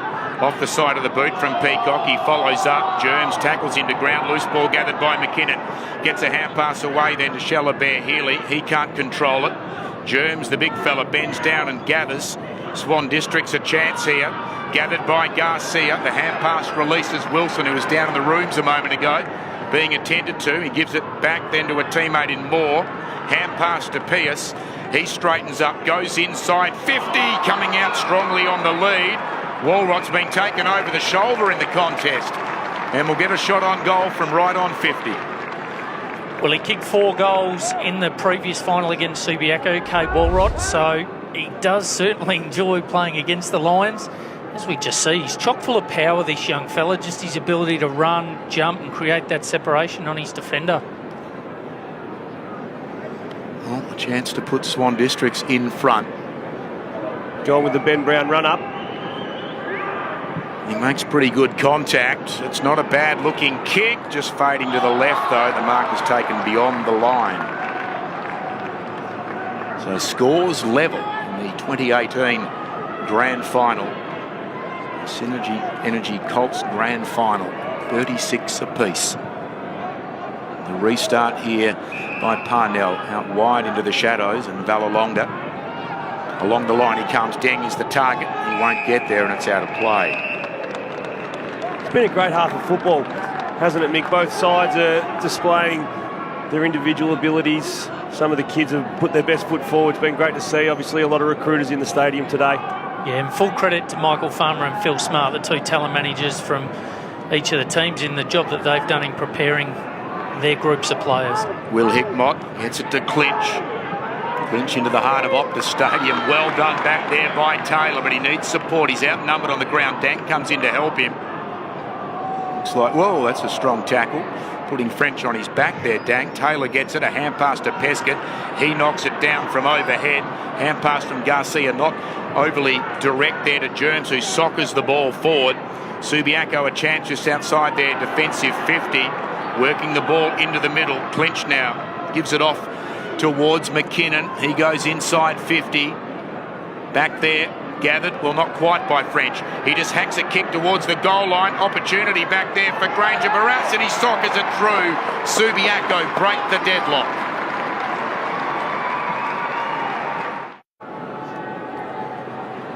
Well, in just his 7th game for the year, Nick Martin, he's now got his 3rd major on the board and seems to be the difference. Opportunity for Swans going out wide. Danger's in space, just forward of the outer wing. He goes low inside 50. The target there is Walrot. Gathers the ball well. Couldn't get the hand pass clearly to Rowlandson though. And the ball will be balled up just a metre or so inside the boundary. Young McKinnon for Subiaco, leading possession getter for Subi, 15 disposals and a goal. Been instrumental in their performance today. Obviously shop at the same hairband outlet there as the ball is thrown up. Quick kick by Ferroni towards the outer side of the ground. Unable to gather out there Foley, and ball and all is taken over the boundary by Wilson. Good to see Graydon Wilson back on the park. As reported, rolled his ankle.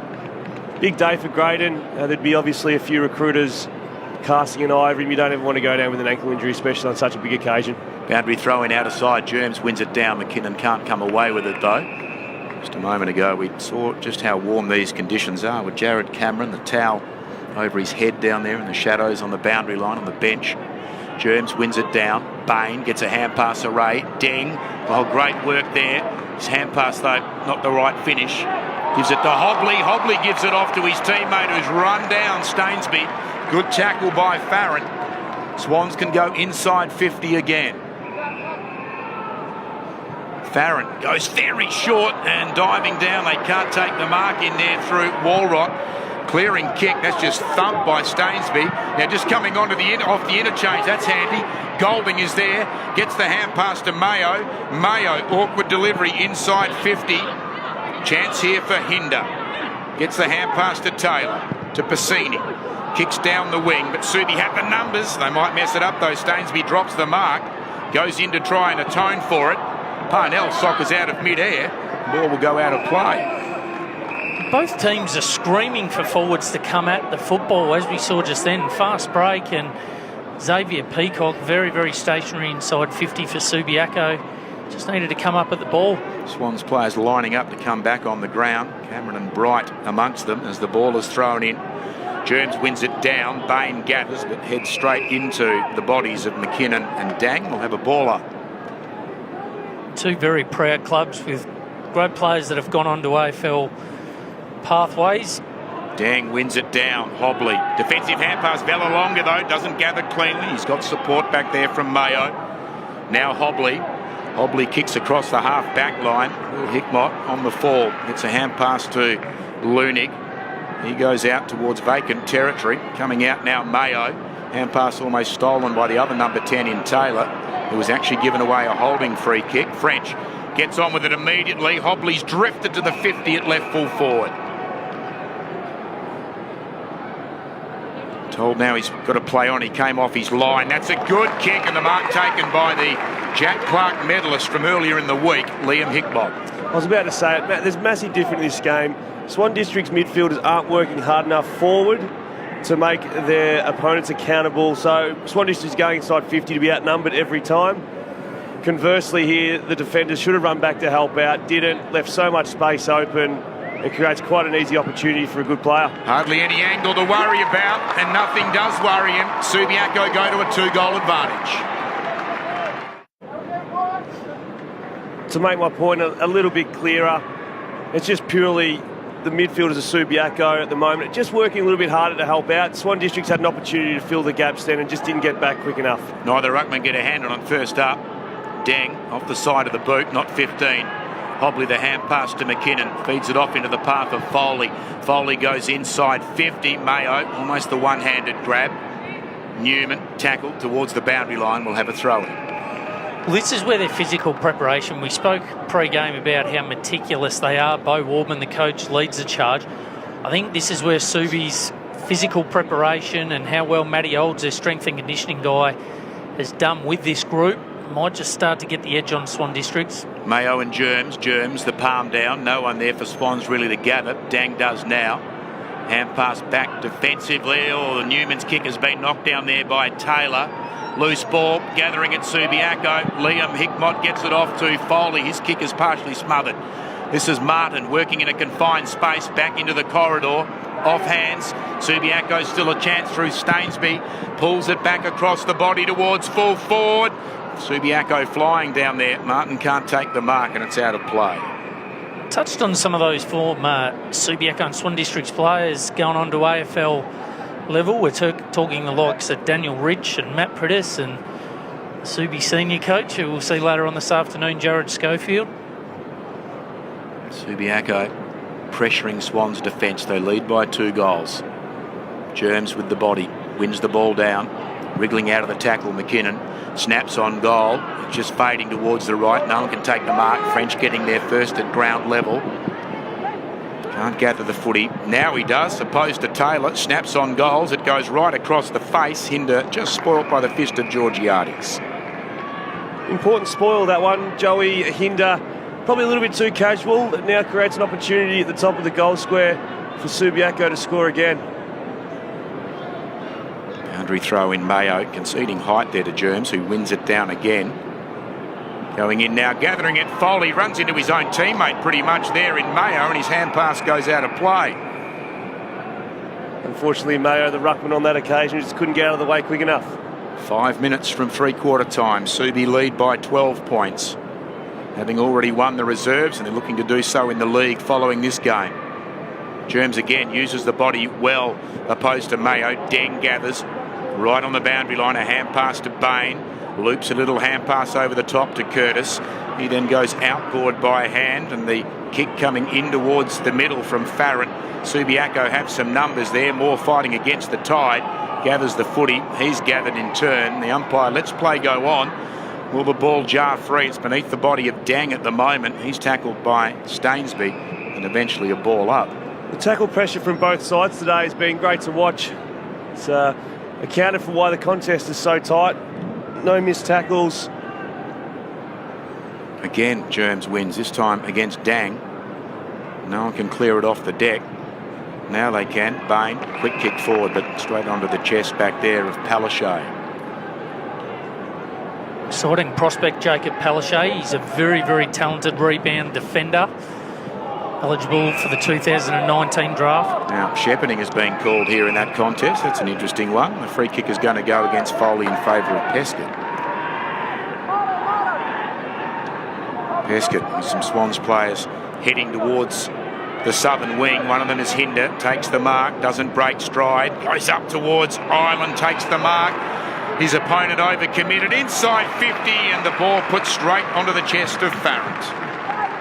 Good play, open forward line. Didn't give Subiaco mids and high defenders enough time there to get back and block the leading lanes. Nice kick for a big man. As I said earlier in the game, they can be the harder kicks. They're just the 20 metre. Hit it nice, soft, allow the forward to run into the space. Paddy Farron played a lot of football down in Bunbury. Moved down this year to have a crack at Colts football. Played 2 reserves games as well out at Bassendean, and he's got the margin back to 6 points. Still another game to follow this the Simply Energy Colts Grand Final, and it is the League Grand Final. The clock is counting down in the West Perth rooms. Outside having a look at the moment, about to do a radio interview, is Bill Monaghan. His team has a mountainous job ahead of it against the undefeated Subiaco, but they played brilliantly in the prelim last week to down south at Fremantle Oval. McKinnon shovels the ball forward. Taylor there, though, for Swan Districts. A hand pass into the path of Cameron. Look at the pace and agility. Gathers the footy off the side of the boot, though. And Lunick marks defensive 50. Good to see Jared Cameron out of the goal square and up around the football. He'd spent most of that first half leading out of the goal square. Schofield to Bellalonga at centre-half back. He just casually chips it into the middle. Liam Hickmott. Hand pass forward of the play. Backing himself with a bounce there is Foley. Goes inside 50. Almost the mark on the lunge back there by Mayo, but it's gathered up instead by Newman. He punts back to the wing. Almost the mark to Foley in the pack.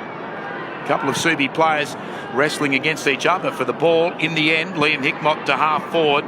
Off hands, Walrot. Hand pass over the head. Garcia is there. Well tackled to ground. Nearly holding it. Beck. The hand pass out to Hilton. Hilton to Bain. Bain with the left foot along the boundary line. Presenting and marking there is Nordal. That's not a great kick off the boot. He could still win it though. Walrod in the end. Don't know if he tapped it or left it really for Bright. Inside 50. Oh, he should have swallowed that on the lead. Farron bounces off his chest. Subiaco knock it to the line through West. It'll be thrown in. Jeez, he'll rue that missed opportunity, boys. He's normally very sure with his hands, Paddy Farron, as we saw him hit up on that last lead, but could not have had that one delivered any better. Sebastian Bright, beautiful inside 50 disposal, up to 16 for the game as well. Throw in clears the ruckman. There's an infringement though, and it is going to go the way of Swan Districts. To the big fella, Peacock inside 50, coming out on the lead through the hands down there of Farron. He dives in on top of the footy. McKinnon is there, ran into a brick wall. Tackled the ground immediately, and there'll be a ball up. Gee, I think Paddy Farron would love to get the last 30 seconds of football back on the second occasion in a minute.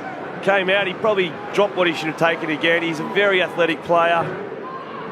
Unfortunately for Swan Districts fans again, just another missed opportunity. Clever, Bright out to Pescott, who tapped it out of mid-air, but Garcia misses everything and puts it out on the full. They're virtually at three-quarter time. There's the siren, so they're close enough if good enough, Swan Districts. It is Subiaco 7-6-48, leading Swan 6-6-42. Stay with us, a thrilling last quarter ahead in the Simply Energy Colts Grand Final. Provides a home away from home for the families of children receiving hospital treatment in Perth.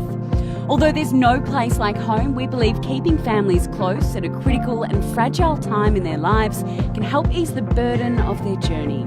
By creating a safe and comfortable environment for seriously ill children and their families, Ronald McDonald House Perth enables them to be stronger together and helps them to thrive.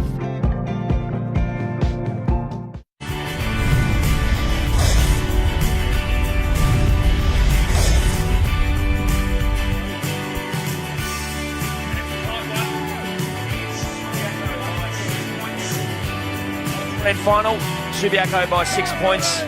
Swan Districts, will they be good enough ahead of Subiaco and West Perth in the grand final? And as the anticipation builds, there's the West Perth players preparing for the game. Aaron Black there, Sandover medalist, polled well again. Anticipation building, 2:45, that one gets underway. They've been outstanding during the finals series.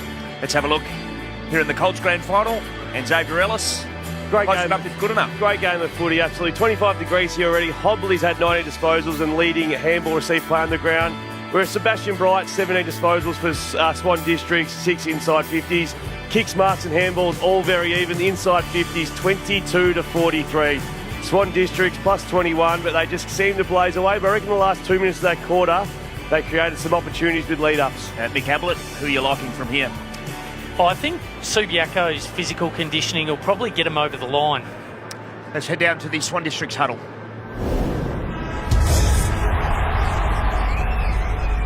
This thing off, so defend all the way through, right? Much better efforts here by Kai. Really strong in there in the spot. Oh, yeah. Much better. This is what I'm going to give you as well, all right? We're going to give you 8 through that 6, all right? So we're going to keep you really fresh. But you go now, you understand me? There are no zone offs back to the goal square.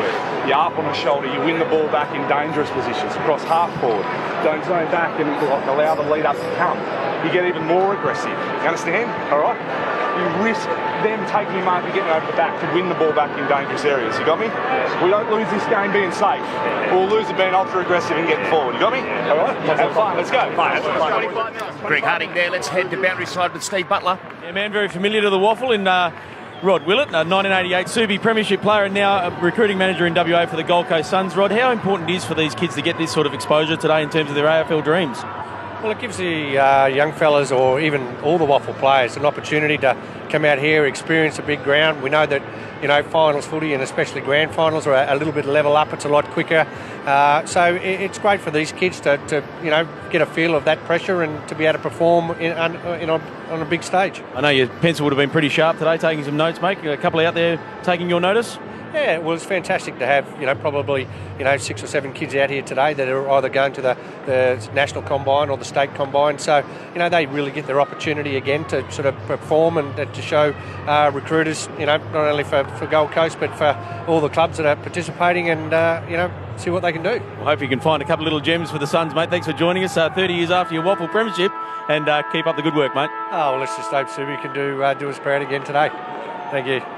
Well, they've got a battle on their hands if they're to do that, Rod Willett. Ball bounced in the middle, one down by Germs. Coming out, Cameron gathers, gets the hand pass away to Beck. Beck, a penetrating left footer inside 50. That's a very good grab taken down there by Farron, and he can level the scores in the opening 40 seconds. Mick, it just looks so much more dangerous, I reckon, with Jared Cameron coming off the back of the square, playing a bit high. He's got that speed and can make a good decision. Paddy Farron missed a couple of opportunities late in the third quarter. But as you can see there, he can take a good mark, can't he? Yeah, you're 100% right, X, and they've now got a bit of variance in their attack as well, instead of just that sole focus point in Jared Cameron. He kicked their last goal 3 minutes before three-quarter time. He shoots to level the scores, and he's done it. 48 points apiece in the grand final. Paddy Farron kicks beautifully for his second goal, important off a contested mark. Mickey's off to the state combine. Yeah, he certainly is. He tested there last year, X, and has done enough this year to warrant the attention of the AFL clubs once again. So we know guys like Matt Prittis have been to multiple combines. Might take one or two more for Paddy, who knows? Deng wins it down. No one can come away with it though. We'll have a ball up still inside the centre circle. So to get an invitation to the state combine, how many clubs need to be interested in? Is it just the one? No, minimum of 2 clubs to get an invite to a state combine. Germs wins it down, but it's been sharked by Schofield. Long kick inside 50, bounces off the shoulder of Bassini in defence. Chance for Beck, he can't gather it. Liam Hickmott can, but his kick is intercepted by Moore. Hickmott stayed down after that kick. I think it might be cramp. He looks very ginger, as I said. It's very hot out there today. Beck onto the left boot, kicks into the middle of the ground. The mark taken by Bain. He plays on immediately, goes towards half forward and hits the chest of Walrot. He turns and plays on immediately. Subiaco have the numbers, 2-on-1 back there. Looney gets there first, shares it by hand with Parnell, and he goes short along the boundary line. So Subiaco able to withstand just there, that forward thrust as the kick comes out wide. Opportunity right on the line. It's gathered there by Hilton, and he kicks inside 50, and Farron's taken the mark again. Could be the difference in the game, Paddy Farron. You only need one club to be interested in you to get drafted, and he's turned it on early in this last quarter. And we've seen his set shot kicking early was beautiful, so I don't put this past him at all. No, he's a beautiful, fluent set shot of the footy, and amazing that this kid at stages was driving up 3 times a week from training to get to from Bunbury to Swans. He's looking to kick 3 consecutive goals, the last 3 of the game. He won't get it with that one. Is there a mark right on the line to Dang? There is. He plays on quickly, deep into the pocket.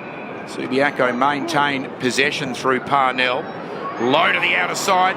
Dang can't mark in front, and there'll be a ball. It's probably what struck me, X, and you'd certainly know it a lot better than I, but just the distance these young men travel to get to training and the commitment by the parents and the players to actually play at the highest level. Yeah, I think for the player too, they love it. It's great enjoyment. As you mentioned, the parents have a massive workload, and often when you see players get drafted, the first thing they do is shake their father's hand and give mum a big kiss, because they do put in a lot of time and effort. Oh, not 15 metres there, so Walrod has to play on and take the shot on goal, and the mark has been taken by Granger Barras on the behind line. In a fair bit of pain, he might have come down and landed on the post. Here it is, big strong mark, and just landed a little bit awkwardly. Grand final and a shot a metre out, you jump up pretty quickly. You don't hand these off too often. Any score will give Swan Districts the lead. He goes with the banana. He's put it across the face and just gets it in for a behind to give them that 1 point advantage. I think he actually landed on the ball there, boys. I think he came down, landed on the ball and tucked up nice and hard in the rib cage. Kick into play down the middle. That's flirting with danger. Chance here for Cameron Gathers. Uses the check side on goal. And Swans are up by 7 points. Well, haven't we got a game on our hands now, boys? They haven't faced this sort of challenge, Subiaco. It touched up Swans by 46 points previously in a final. Now face the challenge of coming from behind. There's Cameron with his second goal, giving them an advantage, but Subiaco through Foley go towards half forward. Tackle being laid there on McKinnon. Loose ball comes out. The kick goes forward inside 50. There's a whistle on play, and it is going to be a Subiaco shot on goal. Back behind play, McKinnon is down with cramp. It is a warm day here, there's no doubt about that. But an opportunity here for Mayo. He was prolific during the home and away. As we see the free kick. Don't think there was a lot in it, but the whistle's blown now. You've got to make the most of the opportunity. Big one for Subiaco here if he can kick this back to 1 point. Looking at his 50th goal of the season, and he nurses it home. It's a 1 point grand final. Hobley for Subiaco, game high 22 disposals. Mick, what can you tell us about Hobley? He's had an incredible year. He's averaged 27 disposals, 4 tackles and 3 clearances over the year, and can't possibly do any more, Eggs. So I think you'll find he'll get himself a call up to the state combine. Also a very talented cricketer, a former under-17 state captain. So he's certainly pushed his case, and after not being selected in the state academy earlier in the year with Peter Sumich's group, he has done exceptional things at Colts level. Hickmott to half forward. Foley off hands. Gets it away to Mayo. The hand pass then, and the snapshot on goal misses everything, unfortunately, there. Probably had a better option. Could have turned back. He actually had the man. Well, speaking of Hobley, by himself on the 50-metre line. Pellichet missing now. We see a Subiaco player in a deal of pain coming off the ground here, and that's Liam Hickmott, the best and fairest, the Jack Clark medalist, presented to him on Sandover Medal Night. Kick into play, out of side. Swan District's able to work it out towards Rollinson. He hand passes into the path of Beck. It sits for him very kindly. He takes a bounce, goes towards the 50, coming out and backing himself and doing very well as plain. Hand passes into the middle. Hobley links up with Foley. He goes inside 50. No Subiaco mark down there. Great strong tackle by both Bassini and Wilson, force a ball up. So I know the viewers couldn't see that, boys. I spoke about Luke Foley's work ethic and his running ability. His defensive chase and then to transition and get on attack, outstanding. Mayo palms it down. Rollinson steals it though. Grubbers a kick to Golding. Schofield now off for the prolific Hobley. High kick to the top of the goal square. Fisted away in defence down there, but it lands with French snaps, and Subiaco hit the front. Subiaco grabbed the lead back. Some great crumbing there. Jake Bassini for Swan Districts. Live by the sword, die by the sword. Decided to fly. His man stayed down and paid a hefty price. One down in the middle there by Peacock. Running onto it though, Swan Districts. And the kick will come square towards the members' side there from Garcia. Subiaco win the ball on the ground. Clinch into the path of Ferroni. Brushes aside Garcia. Gets to 51 metres. Long on goal, but bounces to the left for a behind. Just after that goal, sorry Mick, we did see Joe Hinder, a state level player, wander off with what looked like an ankle injury. It is very, very hot. A real war of attrition now, boys. 15 minutes to go. Who's got the stronger of the minds? Bassini plays on out of the goal square, comes to the broadcast wing. Peroni on all fours, gets the hand pass away. Kick by Shalabert. Healy inside 50. No one can take the mark. Opportunity, Georgiades shares it with Schofield. Now Mayo snaps on goals. Beck can't get there to keep it alive for Swans. Steve Butler on the boundary. Yeah, Joe Hinder getting some work on both legs. Looks like he's cramping up. Also, Jake McKinnon for Subiaco was also cramping up, and we saw Liam Hickman come off. He looks like he's getting some work on both those calves as well. So a fair bit of attrition down here, as you said. Boundary throw in. Subi Deacon attack. It clears the ruckman, and it's going to be a free kick there to Swan District's infringement there on Kai Barker. Barker now goes towards the outer side. No one can take the mark. Good use of the body there by Subiaco on the fall. Stainsby gets a hand pass out, but it's going to be a ball up on the outer wing. They're getting ahead of ourselves here, boys. You start talking premiership droughts. The last one for the Subi Colts, 1989, and prior to that, 1974. So it's been a while between drinks. Unlike the senior side. Ball up. Cameron nearly threw the ball out of the pack. Umpire lets it roll. I think it's going to come out now, or will it? Yes, it does. Shunted to ground in there, Garcia. Umpire still lets it go on. This is like rugby at the moment. Standing tackle Cameron will have a ball up. Probably should talk about it now, Mick. It's a close game. What happens at the end of the 25 minutes if scores are level?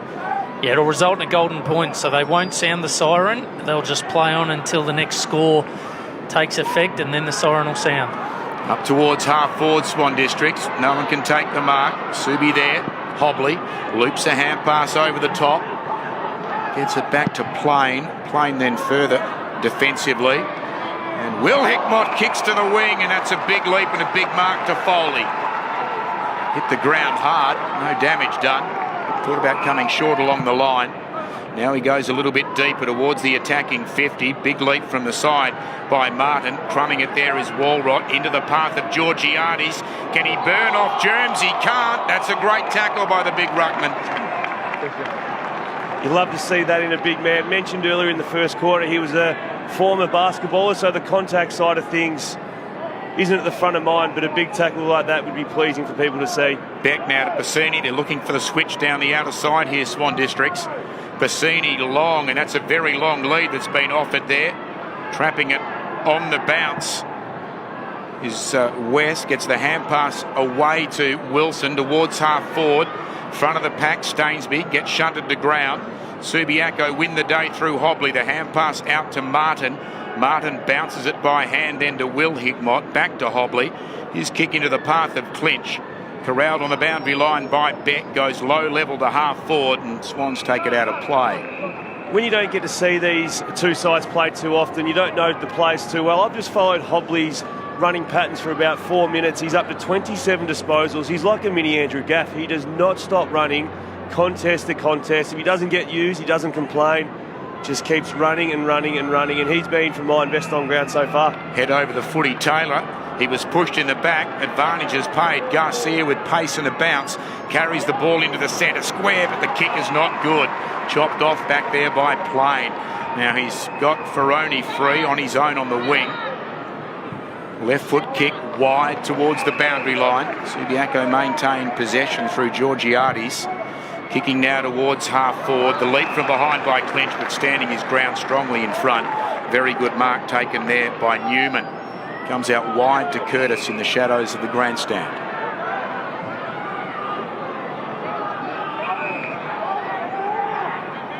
Curtis told to play on. Goes along the line. Good kick, and he finds Walrot. His father Todd was an outstanding ruckman down in South Bunbury in that league as he kicks towards the right full forward. Was fisted away by Parnell. Valalonga the hand pass then to McKinnon. McKinnon a good kick. Free at centre half back is Clinch. He goes wide then, taking the ball forward. Palaszczuk. Not a great kick. Clinch set a task against 3 Swan Districts players, but he wins it on the ground. Gets the hand pass out then. Kick goes inside 50 by Shalabert Healy. Not a kind bounce down there for French. Opportunity to break it up for Hilton here. Goes with a banana kick beyond 50. Off hands Bain. A fumble. Likewise, another fumble there for Shalabert Healy, but he gets it off by hand. The little kick going forward and wide there by Palaszczuk. Still a chance for Subiaco. Head over the footy there is Walrot. Over the top of him is Wilson, and we'll have a ball up. A couple of players are running on treadmills at the moment. Swan Districts have gone tall in the forward line. And they are running very low on fuel, struggling to lead up at the ball, which is giving Subiaco numbers now. Inside the last 10 minutes of the 2018 Colts Grand Final, Subi out by a goal. Ball stolen here out of the congestion, and the kick by Bain comes into the middle of the ground. Players going to ground. Cameron wasn't one of them. He kicks inside 50. Hinder with a foot race at the back with West. Can he wriggle out of the tackle? He was nearly legged. Oh, clever play, although perhaps Subiaco might have been better taking it out of play. Collision of bodies. Hinder in there again. One Swan District's player has been met very heavily by the head of Cameron. It actually comes back to Farrant while he's on the ground, and the umpire has called a stop to play because Cameron, for the second time today, when he's been badly opened up on the forehead, we know that you bleed pretty profusely from any nick on the head, but there's a fair bit of blood there. So he's coming straight. Is that a mark to Paddy Farrant because the whistle blew, or are they going to do a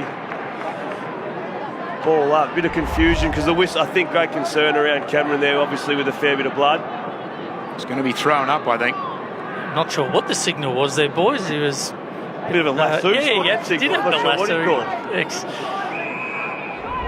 All tossed up. Swans 25 metres out. Deng hooks it down. Opportunity here for Nordahl. He taps it back into a heavily congested area, and we'll have a ball up. No, it's going to be holding the ball, and it's going to be a free kick going the way of Subiaco. The man being penalised is Farrant. The umpire explaining that he dragged it in whilst on the ground, so the free kick is with McKinnon at left full back. 20 disposals today from McKinnon. Led from the front. Comes to the wing. Deng is outnumbered and last in line in that contest. Leaning over the top, Newman takes the mark. Well, off the side of the boot. Up towards half forward. That is a great mark in front, though, by Nordahl.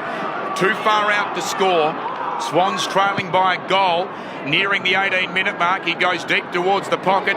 Comes off the shoulder down there of Plain. Deng gathers as he tackled high. Umpire said he ducked his head. And the clearing kick now by Will Hickmott beyond the defensive 50, and another big mark to Foley. Foley now with the switch. Dangerous, but it'll come off. He hits the chest of Walrod on the defensive 50. He's got Schofield breaking towards the outer side. With him Moore. Moore does brilliantly, leans in with the boot. Sockers it then to Pescata, receives the hand pass back from Deng. He goes short inside 50, not too sure who that was to. Golding is marked, played on, slipped over, chance to recover though, and he kicks down towards the player Martin, and he goes further afield along the boundary line. Ferroni delivering to French, he can't keep it in play, we'll have a throw in. I think both teams will be pleased for that ball to go out of bounds. Just get the breath back, 7 minutes to go in the game. Too high maybe ducked his head. 50-50 call. I'm happy to see that as play on, to be honest. Yeah, fantastic umpiring, and isn't it amazing? The real athletic beasts are starting to come to the fore in Luke Foley, Tristan Hobley. Deng to Schofield. There is Hobley right on cue. He kicks to the lead of Mayo, and he's taken a good mark.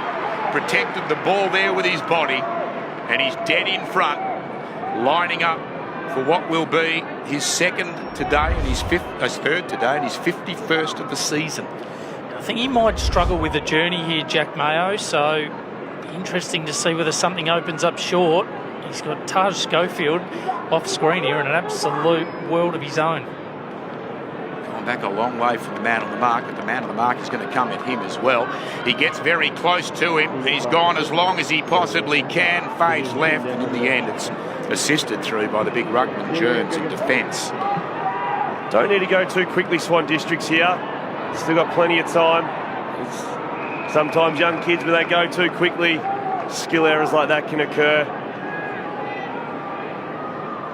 So the ball out of play on the kick-in. Subiaco, another goal is going to make it very tough for Swan Districts. They're up by 7 points. Boundary throw-in. Subiaco able to win it down, but Bain there with the clearance to the outer side. It's going to come back off the boot of Will Hickmott, though. He goes out wide. Great vacuum on the half volley there by McKinnon. He comes inboard. Palaszczuk can't mark low down. It's tackled in there by Wilson. Oh, McKinnon with a blind turn after gathering. Kicks it very high. It'll land 20 metres out. Chance here for French at ground level. Gathers the footy. Needs some support. Pulls it back over his shoulder and it goes through for a behind. Yeah, very unlike Subiaco, that one from French. He had a teammate on in the goal square. Perhaps we see Swan Districts break on the outer side now. Yep, the kick into play, although they can't come away with it cleanly there. Great hand pass from Curtis, intercepting Walrot, goes deep into the pocket, doesn't carry to Mayo. Great pickup. Then he's made it tough for himself by slipping to ground. Moore has support there in the shape of Hilton. He's tackled immediately. The ball spills out. Walrot takes the shot on goal. They're peppering. They can't find the major opening. With 4 minutes to go, it might be time to try and send one down the middle. Need 2 goals to win. Heading to the boundary line's not working. They do go down the middle. Unable to take the mark in there. Opportunity for Bain. He's collared. Got a hand pass away according to the umpire. The Dengs collide. Socket off the ground by Germs. Out towards Cameron, who swapped the number 20 after the blood on the jersey. The kick to half forward. Free kick has been picked out for a hole, and it's going the way of Swan Districts. Ireland wants to go back, get on with it very quickly, and he finds Deng in the shadows at right full forward, around 35 to 40 metres out. No time for Mum to get the Instagram photo now. You've got to get back and kick it quickly. Obviously 25 minutes, no time on. 3 minutes remaining. Well, kicked 2 goals either side of half-time for Swan Districts. Camera's giving you the angle perfectly. Sends it on its way. It's coming back, but not enough. Yeah, that makes it tough now. It's only 3 minutes remaining. And you've still got a two possession game. Bellalonger entrusted with the restart duties. He goes to Hobley, one of the best on the ground, but he's outmarked from behind by Bain. So Swans can get it deep inside their 50 if they go long. And it looks like Bain is going to. In he comes, gives it everything. Not sure it'll have the carry for a goal. It's not a bad effort. Is it touched? It's not. That is a goal, and we're at a closer margin, 2 points. Mitch Bain, a captain's goal. Contentious, may have been touched on the line. 24 disposals and a goal to the captain today. Best for Swan Districts. Well, a minute and a half away from elation or devastation for one of these teams. Garcia gets the hand pass to Peskin. His kick, though, goes into the body of McKinnon. It ricochets to French. French out towards left half forward. They'll wind the clock down with Georgiades the mark. Yes, they will wind it down. He's gone backwards to the wing, and Martin now goes inboard and short to the 16-year-old Schofield. Schofield goes back now to the wing, and Looney thought about the switch. I know it's hot, but you've got to get a man to stop this because time is running out very quickly. 1 minute to go. Mayo with the footy. Swans trying to go one-on-one. Mayo's going to go long down the line. Swans need a mark coming in front, Taylor. Subi still in there. Quick kick forward by Peacock. Follows up his own ball. Moore is over the footy. This is all working into Subiaco's hands. Deng has been smothered. Rowlandson is there. Hand passes away. It's with Pescott. Under 40 seconds, he turns it over and has found Mayo. Mayo feigning cramp. He doesn't know whether to grab the hamstring or the knee. He goes on with it now. It'll go inside 50. Georgiades the fly. Foley the crumb. Trying to go through Martin. Bassini tackles into ground. And I think this is Subiaco's premiership now. 15 seconds to go. Yeah, fantastic game. Huge credit to both clubs, and congratulations to Beau Wardman in his first premiership as a coach at state league level. Siren will sound at this stoppage. Subiaco have won the reserves. They've won the Colts by 2 points. What a great game of football. The Swan Districts lads are laying on the ground devastated. Elation for the Subiaco players. It's great to see. Really, really good game of football. Unfortunately for Swans, had a couple of opportunities late to get it inside or hit a target. They missed the target, and the experience of the Subiaco players took that 3 minutes off the clock well.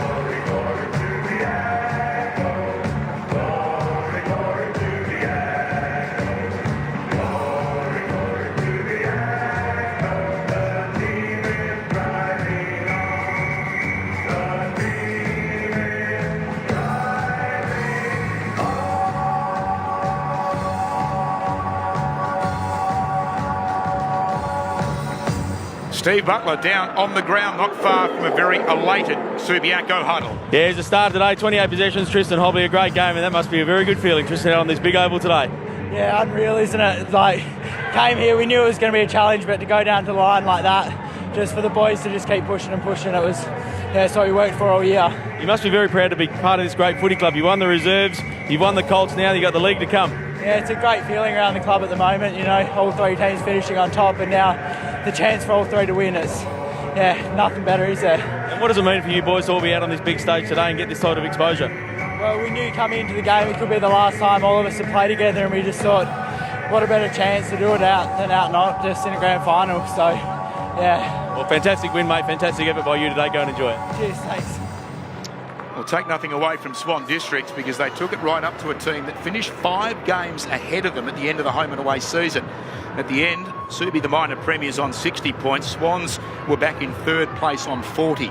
So they certainly played out of their skin today, but it just wasn't to be as we go back again to Steve Butler. Yeah, it's not a bad thing when your brother's playing in a premiership, Will and Liam Hickmon, and congratulations, boys. Must just be a great feeling today. Yeah, it is. It's great to have a good win with the boys and just do it with the boys. It's really fun, and yeah, great to get over the line. It was a close one in the end, so yeah, it was really good. What about winning alongside your brother? Oh yeah, couldn't think of anything better, to be honest.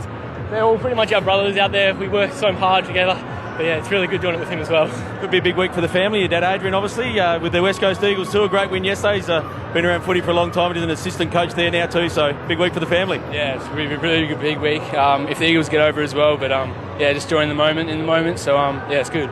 Well played today, boys. Go and enjoy it. Cheers. I'm sure they will enjoy it. Not too far away from going down for the presentations. Already the Subiaco and West Perth League teams are out on the ground warming up, but at the moment the adulation is in the Subiaco Colts huddle. An outstanding performance.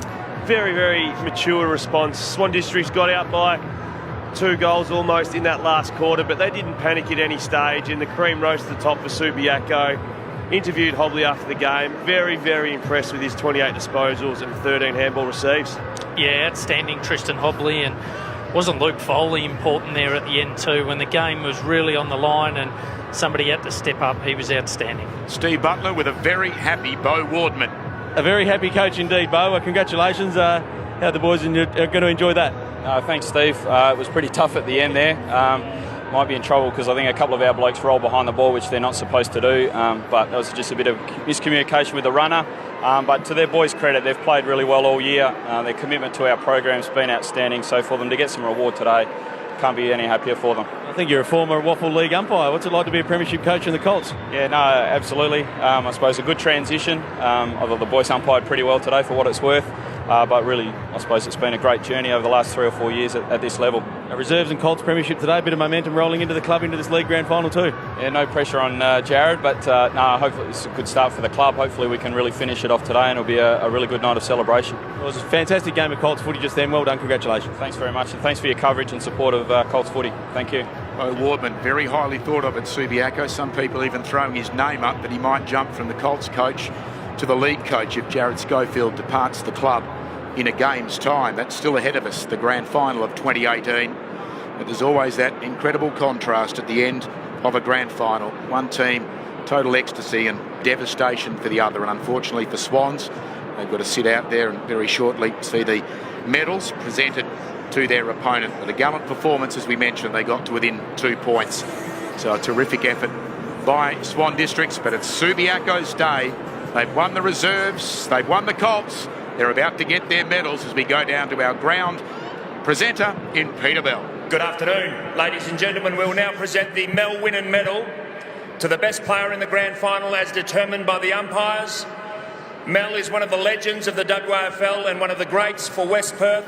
We thank him for attending today's game and ask him to come forward to make the grand final presentation of the Mel Winnan Medal to the best player in the Colts grand final. Ladies and gentlemen, Mel Winnan.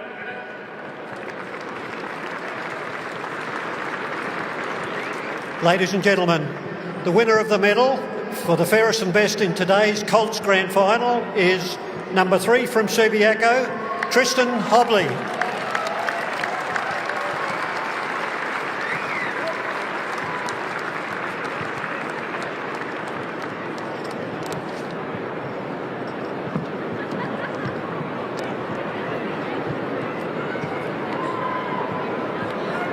Thank you, Bill, and well done, Tristan. Congratulations. Tristan also wins the match ball as a memento of his great game here today.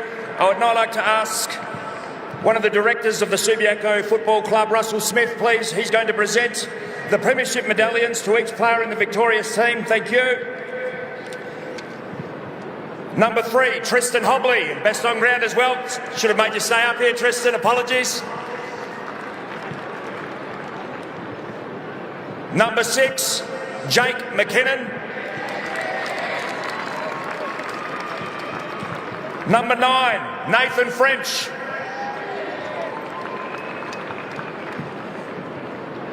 Number 10, Jack Mayo.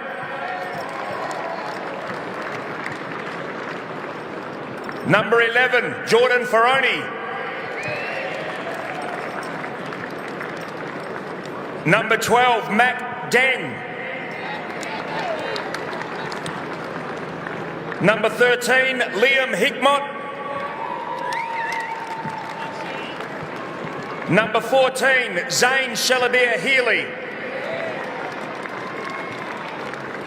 Number 15, Will Hickmott. Number 16, Taj Schofield.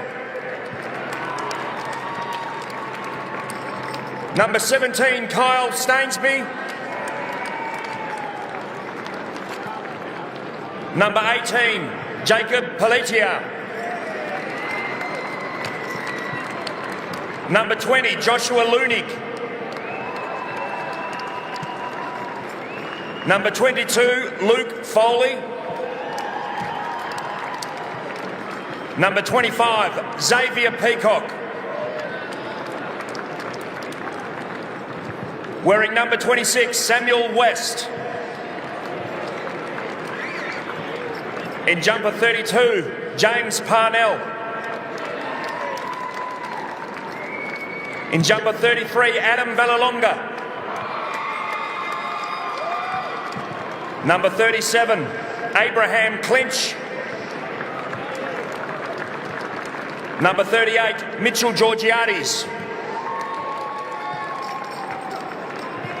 Number 39, Nicholas Martin. And number 45, Benjamin Golding.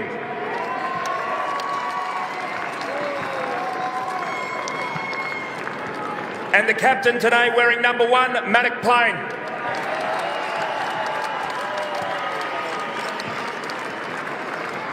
I would now like to invite the coach of the winning team, Bo Wardman, to please come forward to receive your premiership medallion.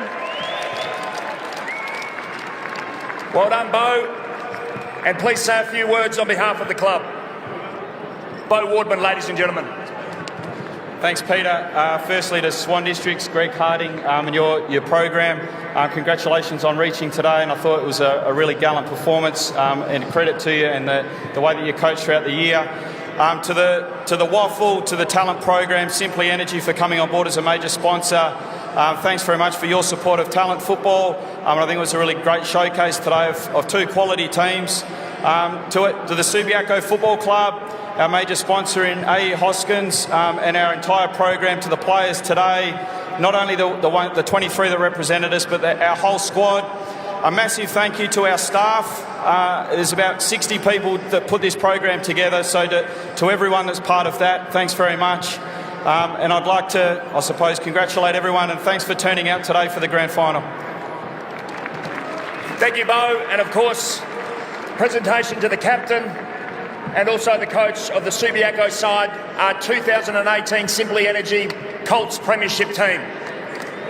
Show our appreciation, please, to the Premier, Subiaco. Well done.